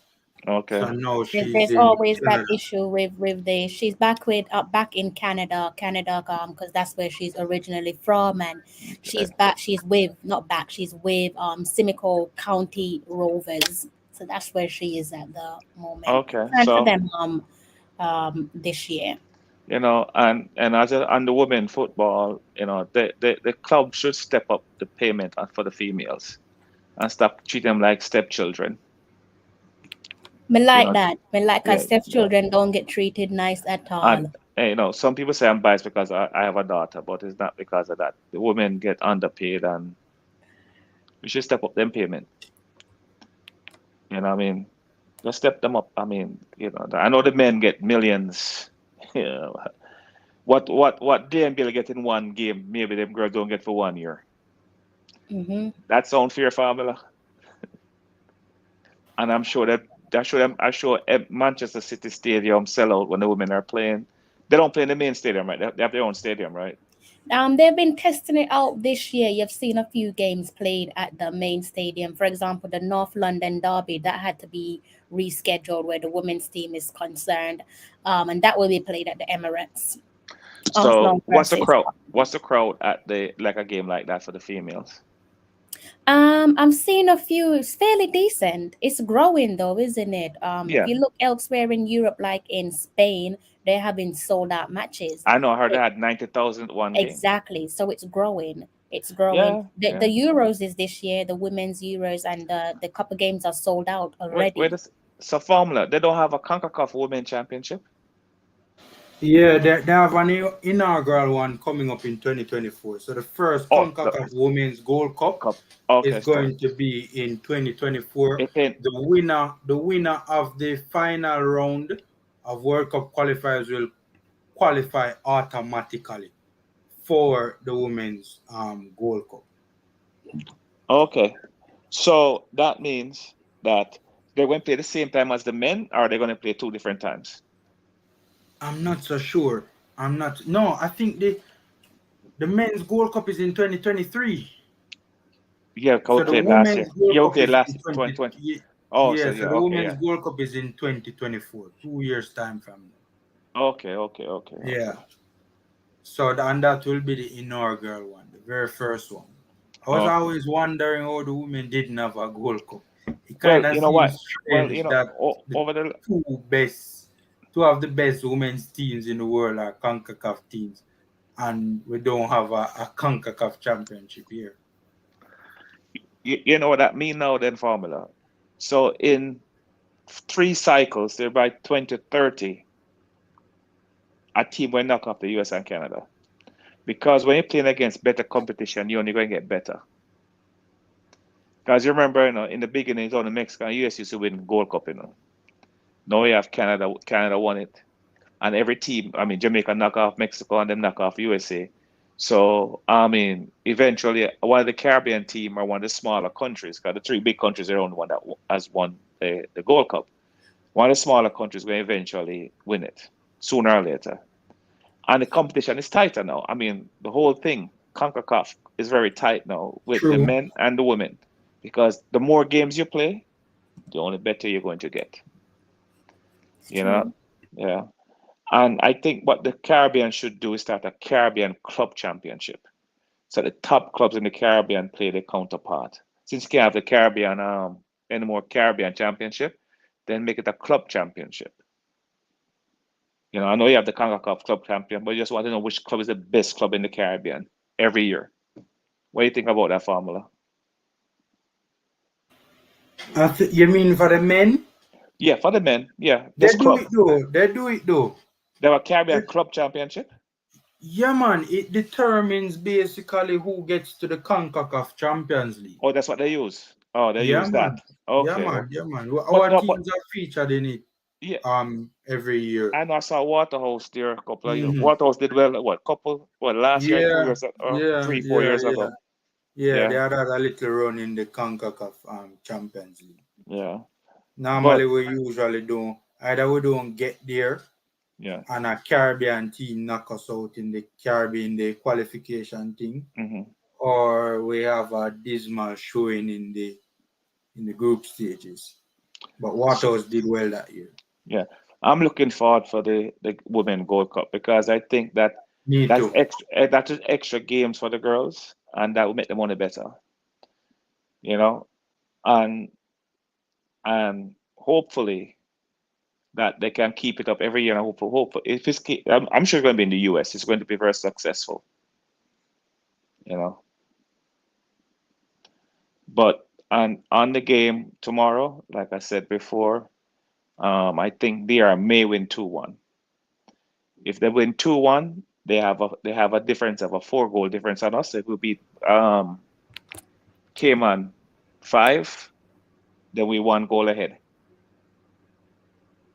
So they would have to win the game. Mikey over there doing the math. That's the perfect time before I go. Let me go and bring up that table for you guys. Let me just touch base with what the table looks like. So you guys can gain a better understanding. I'm glad that Formula has joined me in the camp of feeling nervous for that Dominican Republic game because you just thought that Krista? No, I've been saying it. That's what I'm saying. Over there so solid as a rock. Krista, I think it from the side. No man, no, I've been feeling nervous. Well, I have no confidence in Ayadi, man. Jesus, man. No, man. Hold on, Mike. Yeah, because we have confidence, in what this group of players can do. That's why we're nervous, If we come with our A game, Mikey, they are get whop. See? The problem is the ball is round and anything can happen. Damrep is good enough to exploit that. That is my fear. It's not so we're not good enough. Or no confidence in Ayala. The only drawback I have with what's going to happen on Tuesday is that playing a Savannah Park and not at the National Stadium. That's the only drawback I have because the girls are more used to the National Stadium So they would be they don't have that big of advantage over DR because although they practice in 5 or 6 times, that's the only thing. But the national stage is the homegrown, And formula. Tell your friend if you go support the girl them too, Make sure when you somebody in a park that rock, Georgia list stand a tear down. You understand me? Boy, I'll tell them to go in, but Eh? yeah, I'll tell them to go, but All right, do me I a don't know favor. if they will, but I'll tell them. I tell you, do me a favor. You have a friend, Lee's, what name Lee's in a Tropical Plaza. Go in a Lee's and take some mannequin and carry and put in a seat. They look like supporters. You understand me? Everybody walk with 4 mannequin. And just put them in a seat to sit down. Yeah, pull up the stadium. Tennessee, the player that you're referring to is Siobhan Wilson from Crystal Palace. Let me go ahead and turn on that share screen before I forget, guys. Let's go back over. Is that lady a defender that you're talking about, Crystal Palace lady? They're talking about 1 second there, Mikey. Let me see. I just lost my my tab there for a second. Where is it? I'm trying to bring up something. 1 second, Mikey. What was your question? Is this lady from Crystal Palace a centre half? Yeah. Yeah, defender. She plays in defense. No, she play in the middle of the defense because that's what we want. We need middle defenders. But Mikey, we also need. Isn't she a fullback? But we also need fullbacks. Mm-hmm. Yes. So I think fullback is right now. I think fullback is really an issue for us right now. I think Bonflaza has potential to be a very good.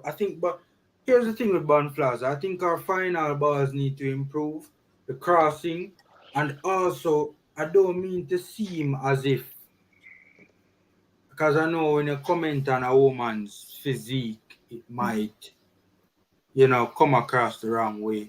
I don't mean to be offensive, but I think she has put on a little bit of weight. So she's not the mobility has been limited. I really don't want to be offensive, but that's just my honest observation. So I think that's an issue as well. I think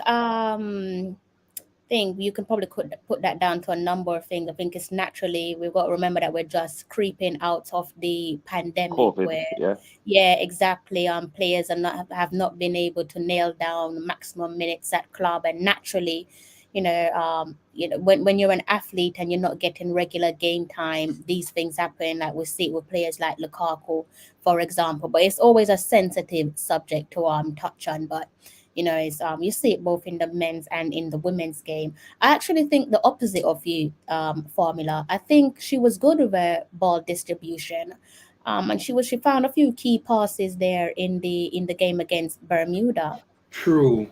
She had. I think it is more the consistency is the issue for me in terms of. Yes, she whipped in some very good crosses that would have led to goals for the national team, right? I remember right off the top of my head, she assisted a Bonnie Shaw goal.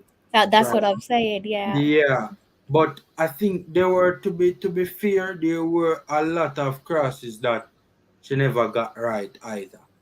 Right, but I do like the player though. I do like the player. I mean, look, this is a player that played for PSV Eindhoven. So, I mean, and she's an iconic figure in our women's football.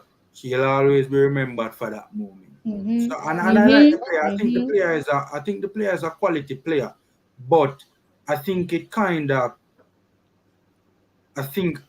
I'm not so sure what is the situation now. I don't know if she's injured or whatever the case may be. But if it's a case that she was fit and ready to play, and she was not selected by Vin Blaine, right? Was it a case that he was not impressed with what he saw from her in the last particular window? So she has to drop her socks then and improve on her consistency of deliveries and also keep herself in better shape. Mikey, go I on. have a, That's I what was said. told that West Morgan has a sister that plays in the Premiership. I mean, in the Women's League in England. No, no, they're not related. Oh, they're not related. Yeah, they're not related. They just happen to have no relation whatsoever. They just share the same name. Okay. Literally just share the same name. And she's not even playing no more. No? She stepped aside. Yeah. She's not playing no more. So all only thing that they have in common is literally The name. just their name. Okay. Yeah, Leicester City is an interesting club because they're actually a family run club. So they started off as the Morgan family started it up with Jonathan Morgan, Jade Morgan, and a host of family there. Um, and Holly Morgan is the player that you're referring to. She was the captain, but Mm-hmm. they literally have no relation. There's no relation there. It's just a name. Okay. They just happen to share the same name. Lovely person though. She's a really lovely woman. Yeah, she's lovely. Look like you was going to say something other than that. There, were you? No, no, no.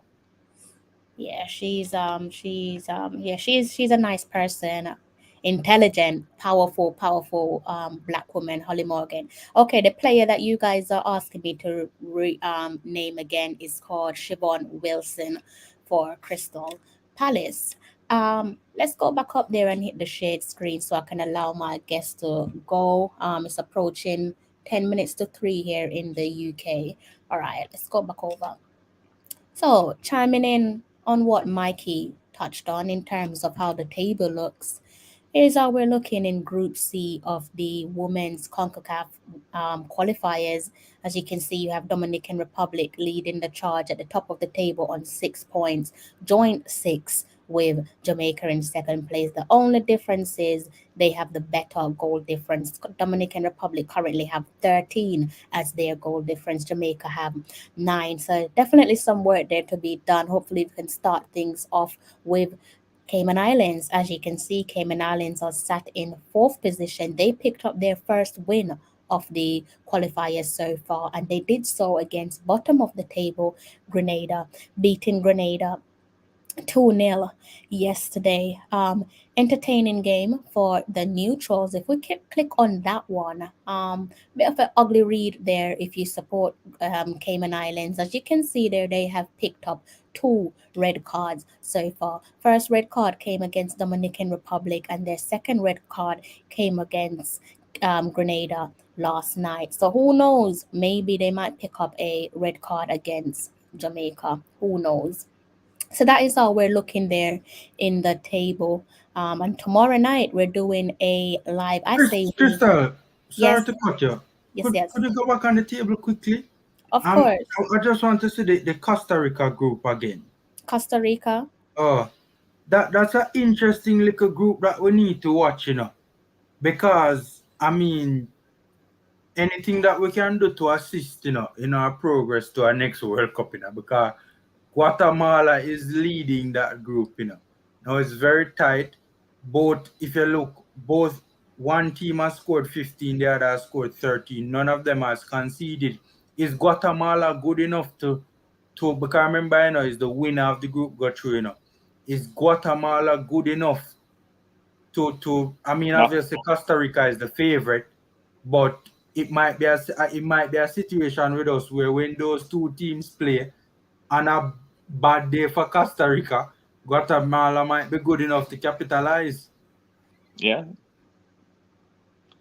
So instead of Costa Rica coming through, we have Guatemala.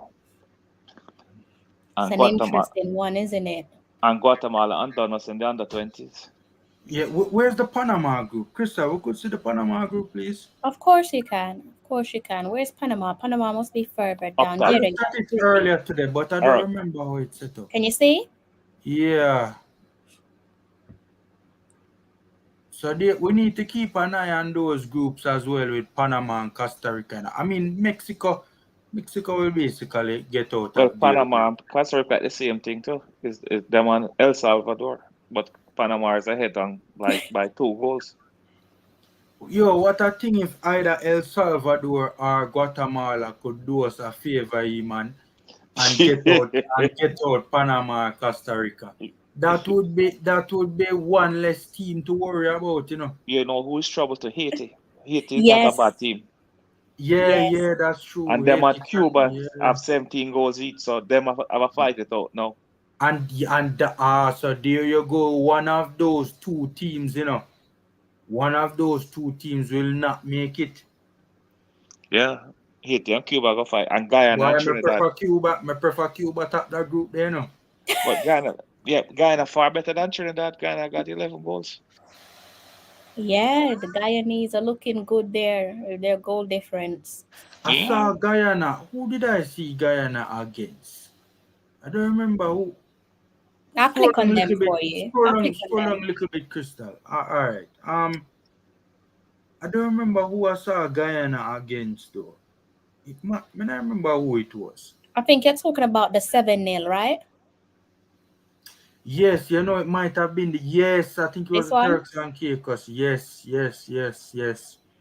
But I Nicaragua, saw a good portion at that game. Yo, look at the stats on that game, man. I saw a good portion of that game. That game was crazy, man. Guyana ran over them, man. 46 shots to 2.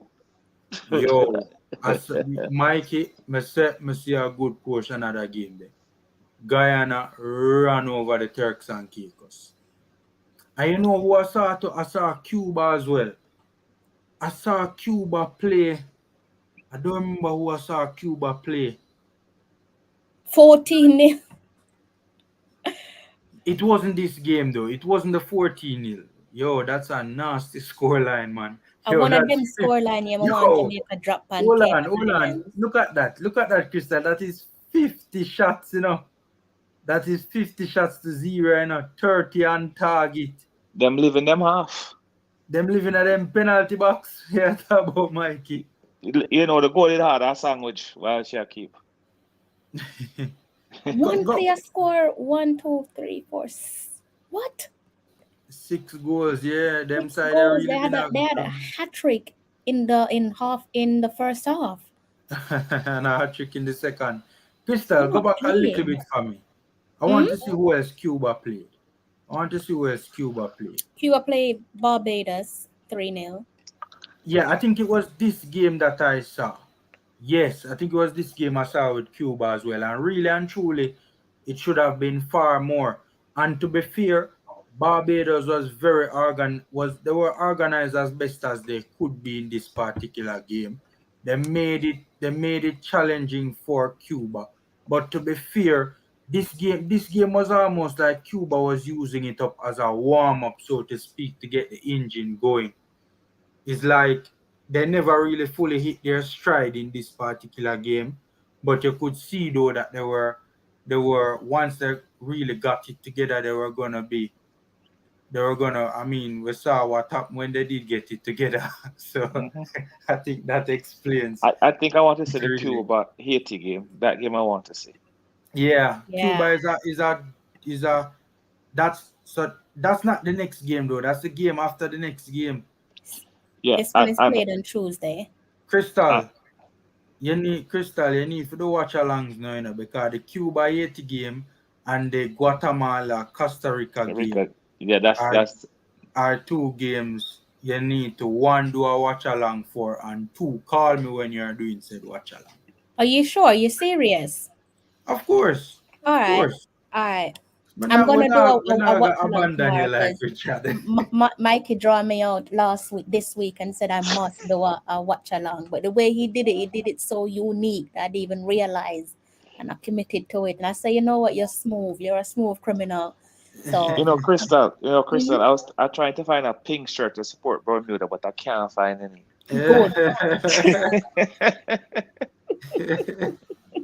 So now we are Bermuda shots. Yeah, I get a long socks up to the knee. Formula, we need to talk about that because I'm gonna do some more watch alongs in the other groups because yesterday was good. I enjoyed last night watch along. I didn't even realize I did a watch along last night. Yeah, I did it. It was nice. Last night everybody was over your friend Crystal to see Mikey's friend Crayful. Who's that? Everybody was over at LFC last night. Oh, I heard about the Yeah. drama today. Why, Mikey, don't watch it. If you know what, if it's just you're No, not missing but out this on is it. anything. This is the thing. What from what I understand, I don't know how true. I was based on what I just saw a little bit of it. If Ryan didn't know, if both parties didn't know that each other was going to be on, that wasn't right.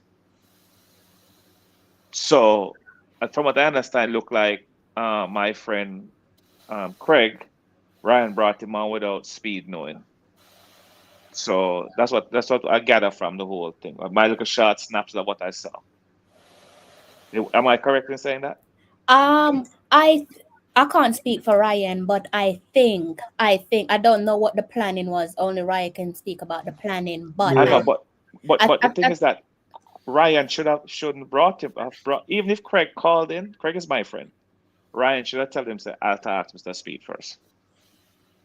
no, what I'm saying is I think again I don't know the plannings of Ryan Shaw, but what I'm saying is I think at one point before Craig came on his channel, I think Mr. Speed knew that Mr. Butler was going to come and join him on Okay. it.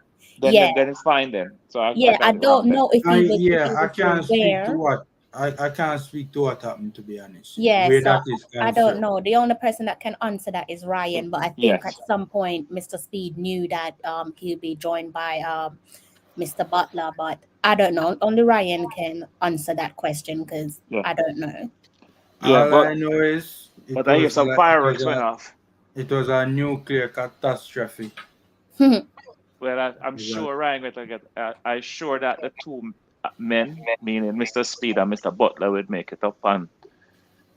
Why no, Mikey? I don't. There is no coming back from. I don't think that really That to be the sad. dealings they're not going to be mended. That are too much hatred and too much animosity and too Yeah. much.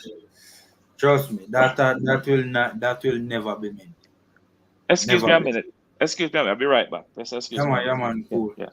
Yeah, sorry to derail. I was only making a joke about that, but No. I think when something like that is in the open and it's so explosive, it's natural that people are going to speak about it because like you said, a lot of people were on Ryan's channel because it was an explosive interview. But yeah, like I said, I don't know the plannings behind it, but I feel certain that at one point Mr. Speed would have known that Mr. Butler is going to join him on the channel. Whether he knew beforehand, only Ryan can testify to that. But yeah, it was an interesting viewing, wasn't it?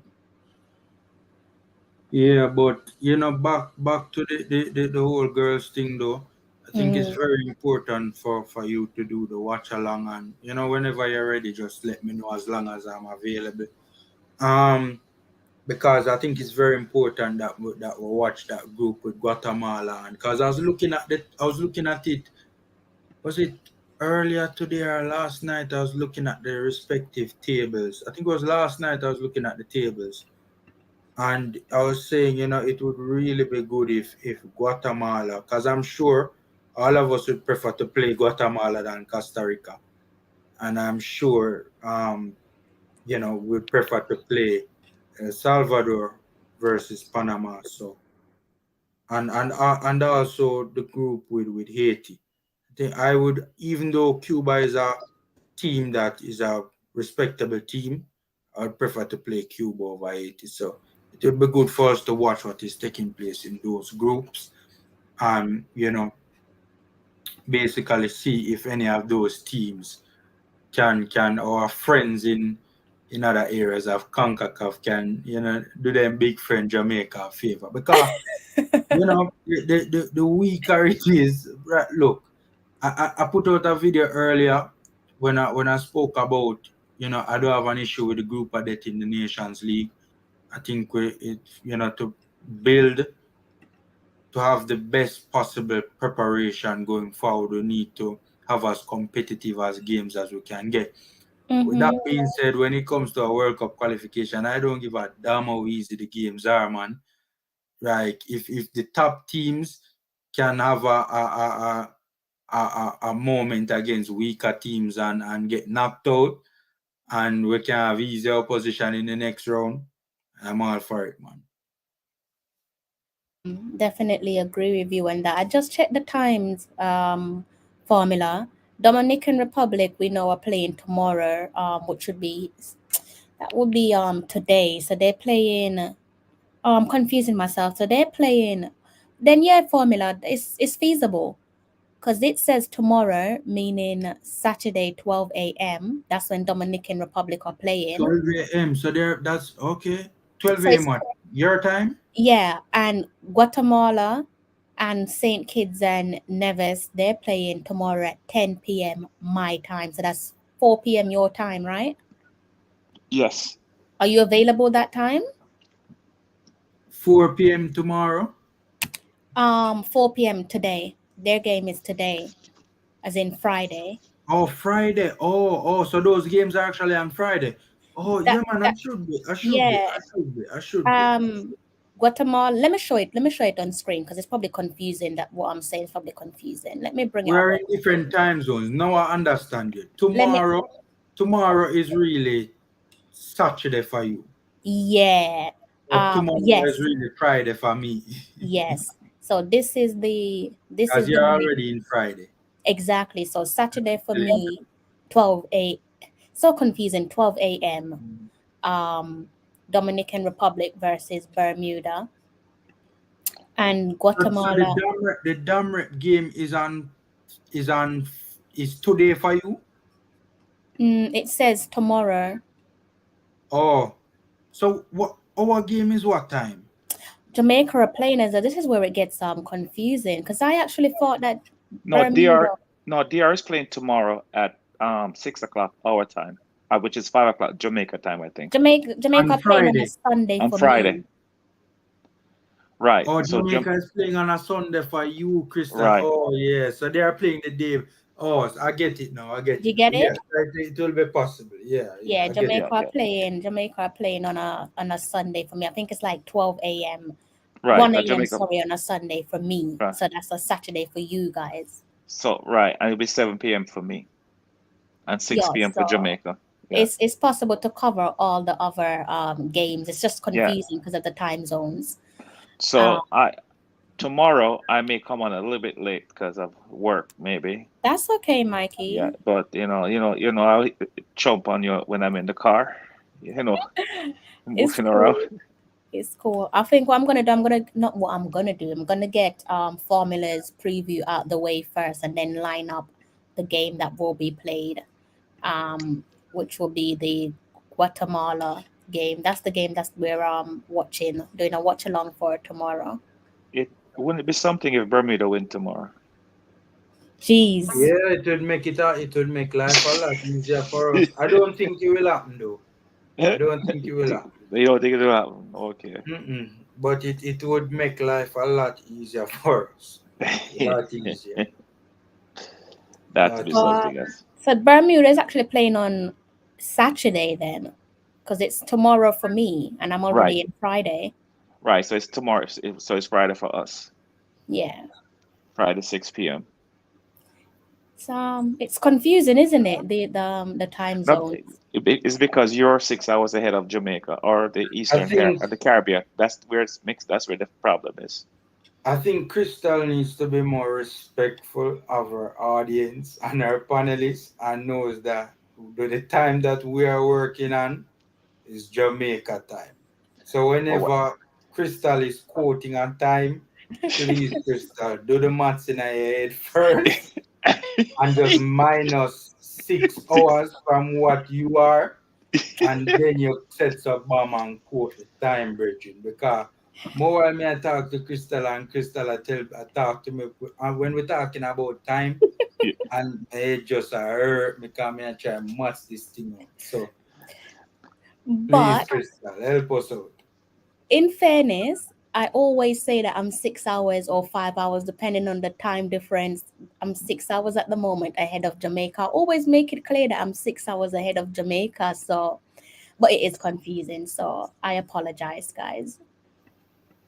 Crystal, I have a question to ask you. Who was the third goalkeeper for Jamaica at the World Cup? We had, oh my God, I don't remember her name. Chrisan, what was her surname again? Chambers. Yeah. She. Okay. I Yeah, just can't remember who she's was in. it. I remember her face, but I don't remember her name. I didn't I remember can her try name. and see if I can bring up a photo of her for you, but she has a memorable face. But yeah, Chambers. Okay. She's in. Where is it? Chambers. Where's Chambers for Jamaica? She's still playing football? I don't see her active, and she's still quite young. Funny enough, she's 26, but I don't Okay. see her tied down to a club. Last Okay. one was the University of West Indies. See if I can bring up. You must know her face. Lovely girl. Let's see if I can bring up her face for you guys. God. So, Formula, as you are in Jamaica there, right? When the high school football finals coming up, and you should go take a look at it and see until see any future players, because I know it's only like 8 teams in the competition or something like that.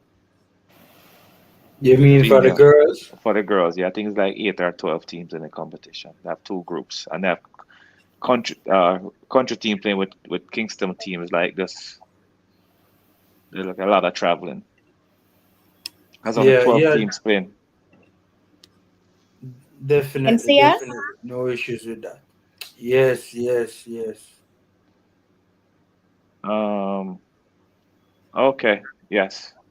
Yeah, so I think I follow her on Instagram as well. and she's just She a doesn't seem to be really doing anything from what I remember. yeah, exactly. She seems like a reserved person, so very quiet individual, it appears. Well, you know what she can say what many women haven't said in this world, that she was a member. She'd been to the World Cup as a player. Absolutely. So big up to Chambers. Yeah. Hope all is well at her end, and clearly we all have her in our thoughts. Yep. That's credits to Chambers. We never know, we might see her make a return to the Reggae Girls And, squad. and there's no club football in Jamaica, so maybe that's why we're not even hearing about. I mean, for the Knock on females. effect for her. When So I worry about, look, but I have no issues with, going overseas and bringing all of these ladies. But I worry about the local program in Jamaica, man. Because if the men's program is barely hanging on by a thread, right? Imagine the women's program. Like, I worry about it, man. Seriously. Yeah, I don't know. I don't know why we as Jamaicans don't go support the Premier League and maybe sell out wherever they're playing. I mean, when I used to go watch Premier League games, I mean, the big game in my days, because I'm aging myself, was Santos versus Boys Town. I mean, that was like, if you play in the stadium full capacity, or Santos versus Cavaliers are on it. But at those days, on it name was Austin's Jonestown. You know, those are big games. I was in Jamaica in maybe about 2008, around there, and I had a chance to officiate a female football game as a ref. It was Santos versus Medhaven. It was a good game. I mean, the girls had skills, you know, and I enjoyed it. it helps that you're a girl dad. Is that what they call you guys? Girl dads, dads with daughters. But I don't know what them call them. But Now that's that what, them what call them, man, girl dads. Girl yeah. dads. So It originated from Kobe Bryant. He Okay. referred oh to himself yeah. as a girl dad. in Yeah. an Oh, okay. interview. And Yeah. Oh, okay. Yeah. So So that fits you perfectly, Mikey, and no, you I know what? like it. I have a bunch of sisters. That's why, and most of my cousins are females. In my family, the females run strong. So when you've been around a lot of females all your life, you tend to, what I don't like about being around a lot of females, have a lot of female family, is that they have a lot of female friends. That worked for me. Better man, your wife don't hear you. Well, that was in the past. That's in the past. I mean, Let you that's sleep gone. on that couch tonight. Yes. No, that's in the where is past. the Mikey? All has been forgiven. That was way back before me know my wife. Mikey, clarify that quick, Yes, man. man. Way back before me know my wife. Yes, man. You want to get me in trouble? When Crystal do the game tomorrow, me outside in the cold. He said, "Mike, I said bush." That's where I am, in the bushes.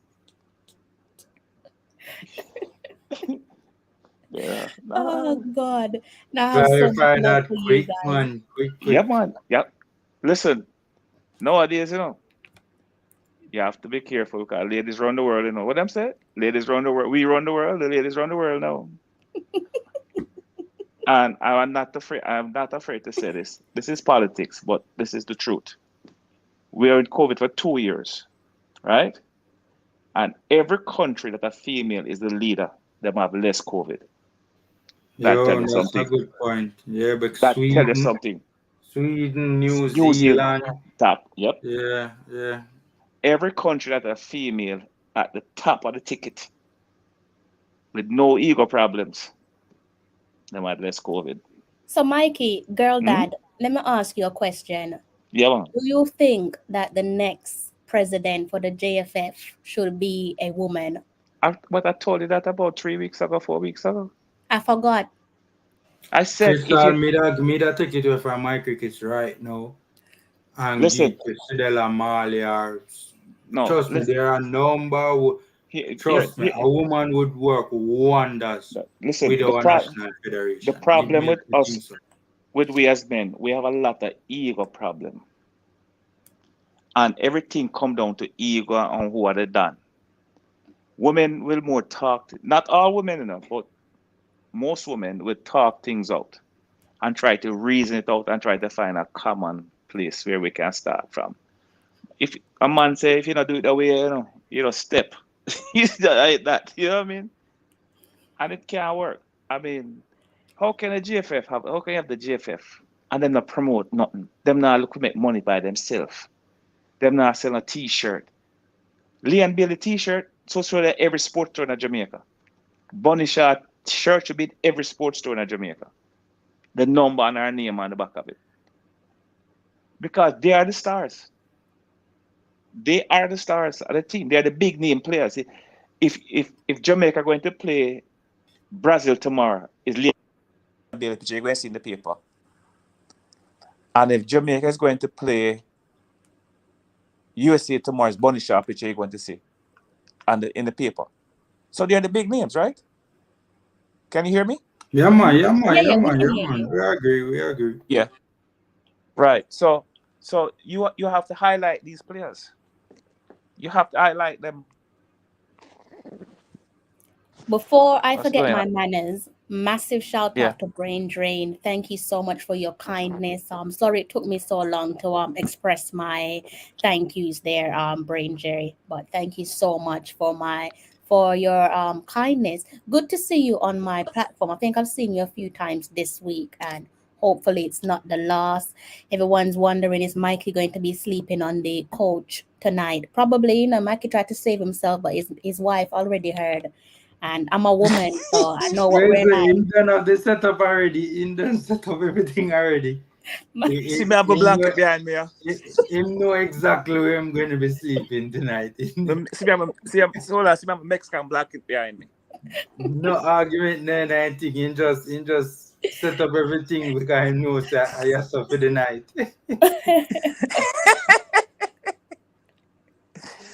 Listen, without that little fuss, life not right. True. Yeah, Life man. Guys, is about the positives and the negatives. Yep. I know you guys are.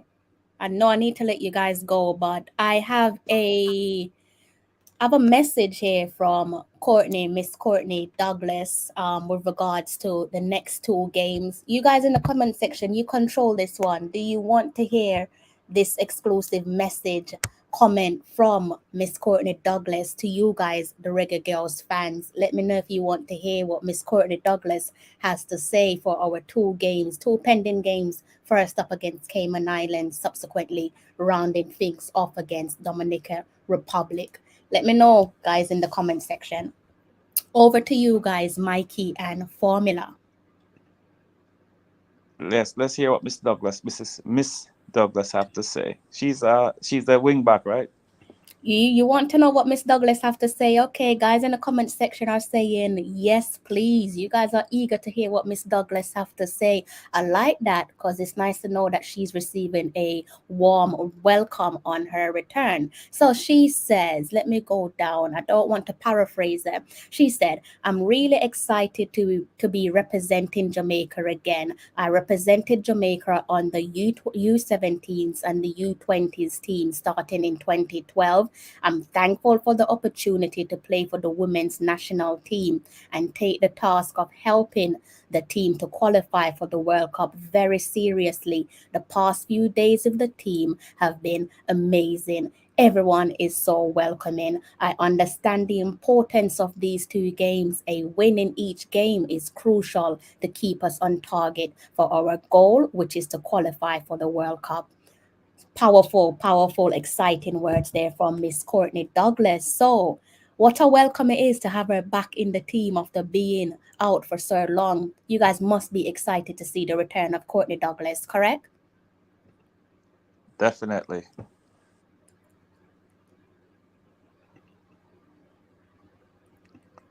There we have it from the guys in the comment section, and also some of the guys on the panel as well. I think I speak for all of us when I say that we're absolutely buzzing to see Courtney Douglas back in the team, and I actually can't wait to see her started. Everyone is saying yay, welcome Courtney, good to see her, good to hear.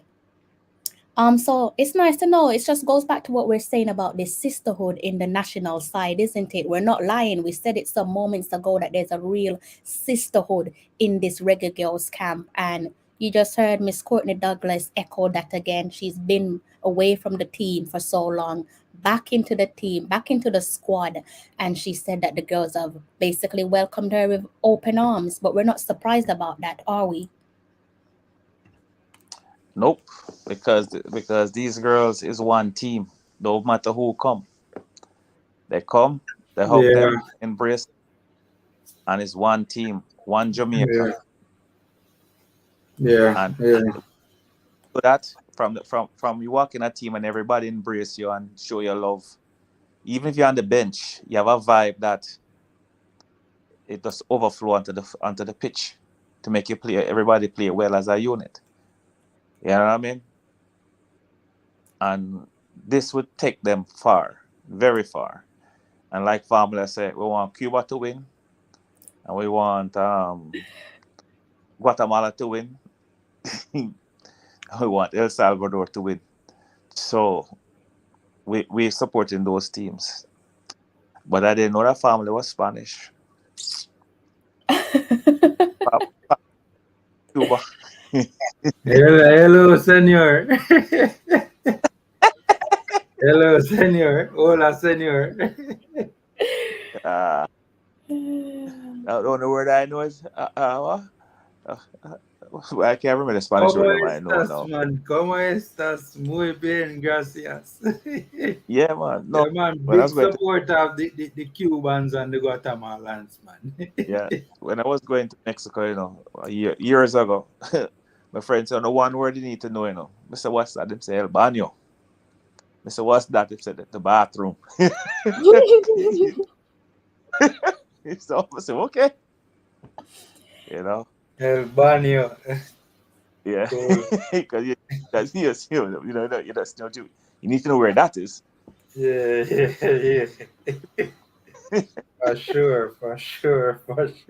Yeah. And probably food too. Although you can probably be No, you can use your finger to, true. Yeah. True. So, funny, I went to Italy and I don't speak Italian. I didn't have a problem. I mean, I met running to people who speak English, but most Italian I got into, I just like my hand signal and they talk back to you in Italian, you understand them and you know where to go. Mm. Yeah. But then here, Crystal, I get up early in the morning and I'm a man that leave the house very early, so No, man. I have to. I have to say thank you to you guys. It's almost 3:30 here in the morning. I'm gonna do the usual. I'm gonna go and do some editing. So I can plug before I in leave, social media. how many likes you got tonight? How many likes? Good question. Very good question. Let me go and see. Oh, wow. 111. Yeah, guess what? You What? see, when I come on, tell them if I come on this program, if you don't get over 100, I'm not coming back.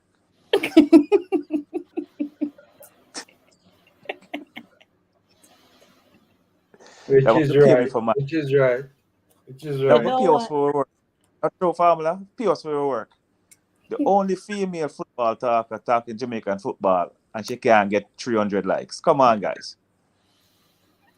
The girls are doing much better than the guys. Because them gone 2-0. We was never 2-0 in our program this year. And we have to big up the girls. And we have to support the female channel. Nothing wrong with the male channels, but those female time now. What them say? What them say? Girl time. There's a song, something like that, right? It's girls' time now or something like that. It's that, yeah, So support the ladies, support Crystal. I heard her on Manning's Man and Manning's Man. Hey, Formula. Manning's Man have open lyrics, Manning's Man say, what? As long as it's not Chris, but Crystal. So well, I never know that man have so much lyrics. And him laughing. What did he say again, Crystal, on the show? He said it's not Chris. He said the reason why he chose Manning's in over Caliber, him got Caliber and realized that Caliber have only for Chris, but Manning's have only for Crystal, so he chose. Yes. Well, I didn't get to talk to him today, but I'm a Calabar student. So there is crystals at Calabar when I was going to Calabar, but they came from Queens for certain classes. So we have some guys from Calabar went to get to the certain classes. Yeah, him have lyrics, definitely have lyrics, Yep. but Fun. before I forget my manners, you guys in the comment section, the ultimate 12 man, thank you guys so much for sitting with me and my wonderful panelist, Mr. Formula Sports. By the way, guys, go ahead and support Formula Sports. Head over to his YouTube channel, hit the subscribe button and hit the like button on his latest video. Formula will be doing a live preview of the Cayman Islands game. Mr. Mikey Ballin, as ever, thank you so much for blessing me with your time. Also, Mr. Richard Stevens, Mr. Stan Kroenke, thank you for making your debut. You guys are some of the best co-hosts, some of the best collaborators in this YouTube community, and it's always a pleasure sharing the same platform as you guys. Formula, what time is your live stream again? As I said, well, now that we said that we're gonna be doing watch-alongs together, I would probably have to move it up a bit earlier than I had anticipated I would do it. So we'll definitely talk and flesh it out. It's not gonna be long. Definitely won't be over an hour. That's for sure. Because we will basically flesh out a lot tonight. So yeah, it won't be long. So all right, well. Crystal, Hot Chili had something about.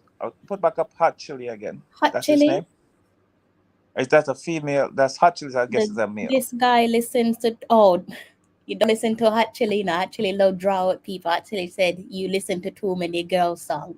He's a girl dad. Well, tell him that when you want to listen to male songs.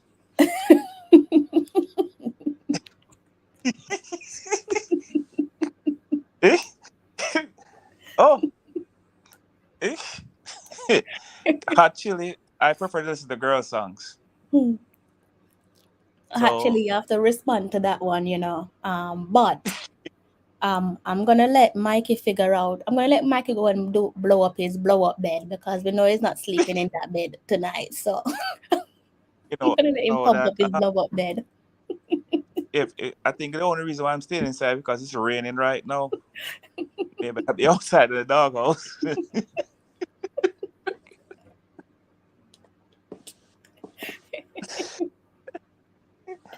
Hot Chili don't respond yet? He said LOL. All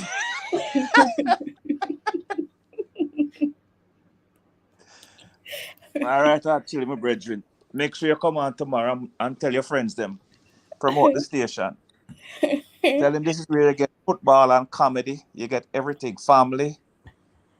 Yeah, you get everything. This is a good laugh. I've definitely enjoyed.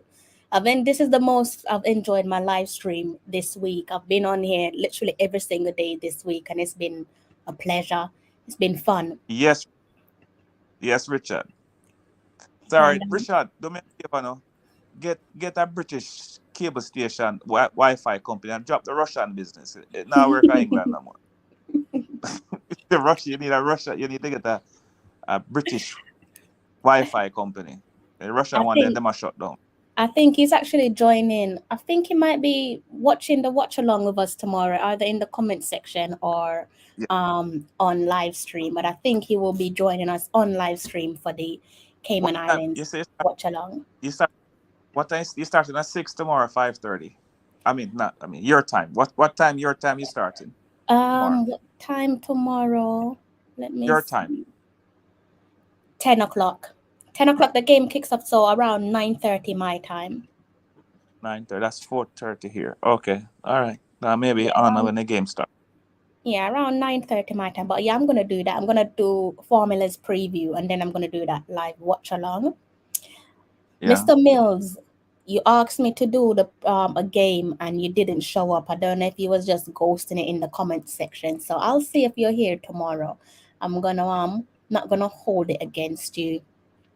So we've approached the end of the show, guys. A little bit unfortunate, but it is 3:31 in the UK. Yeah, it's quite late here in the UK.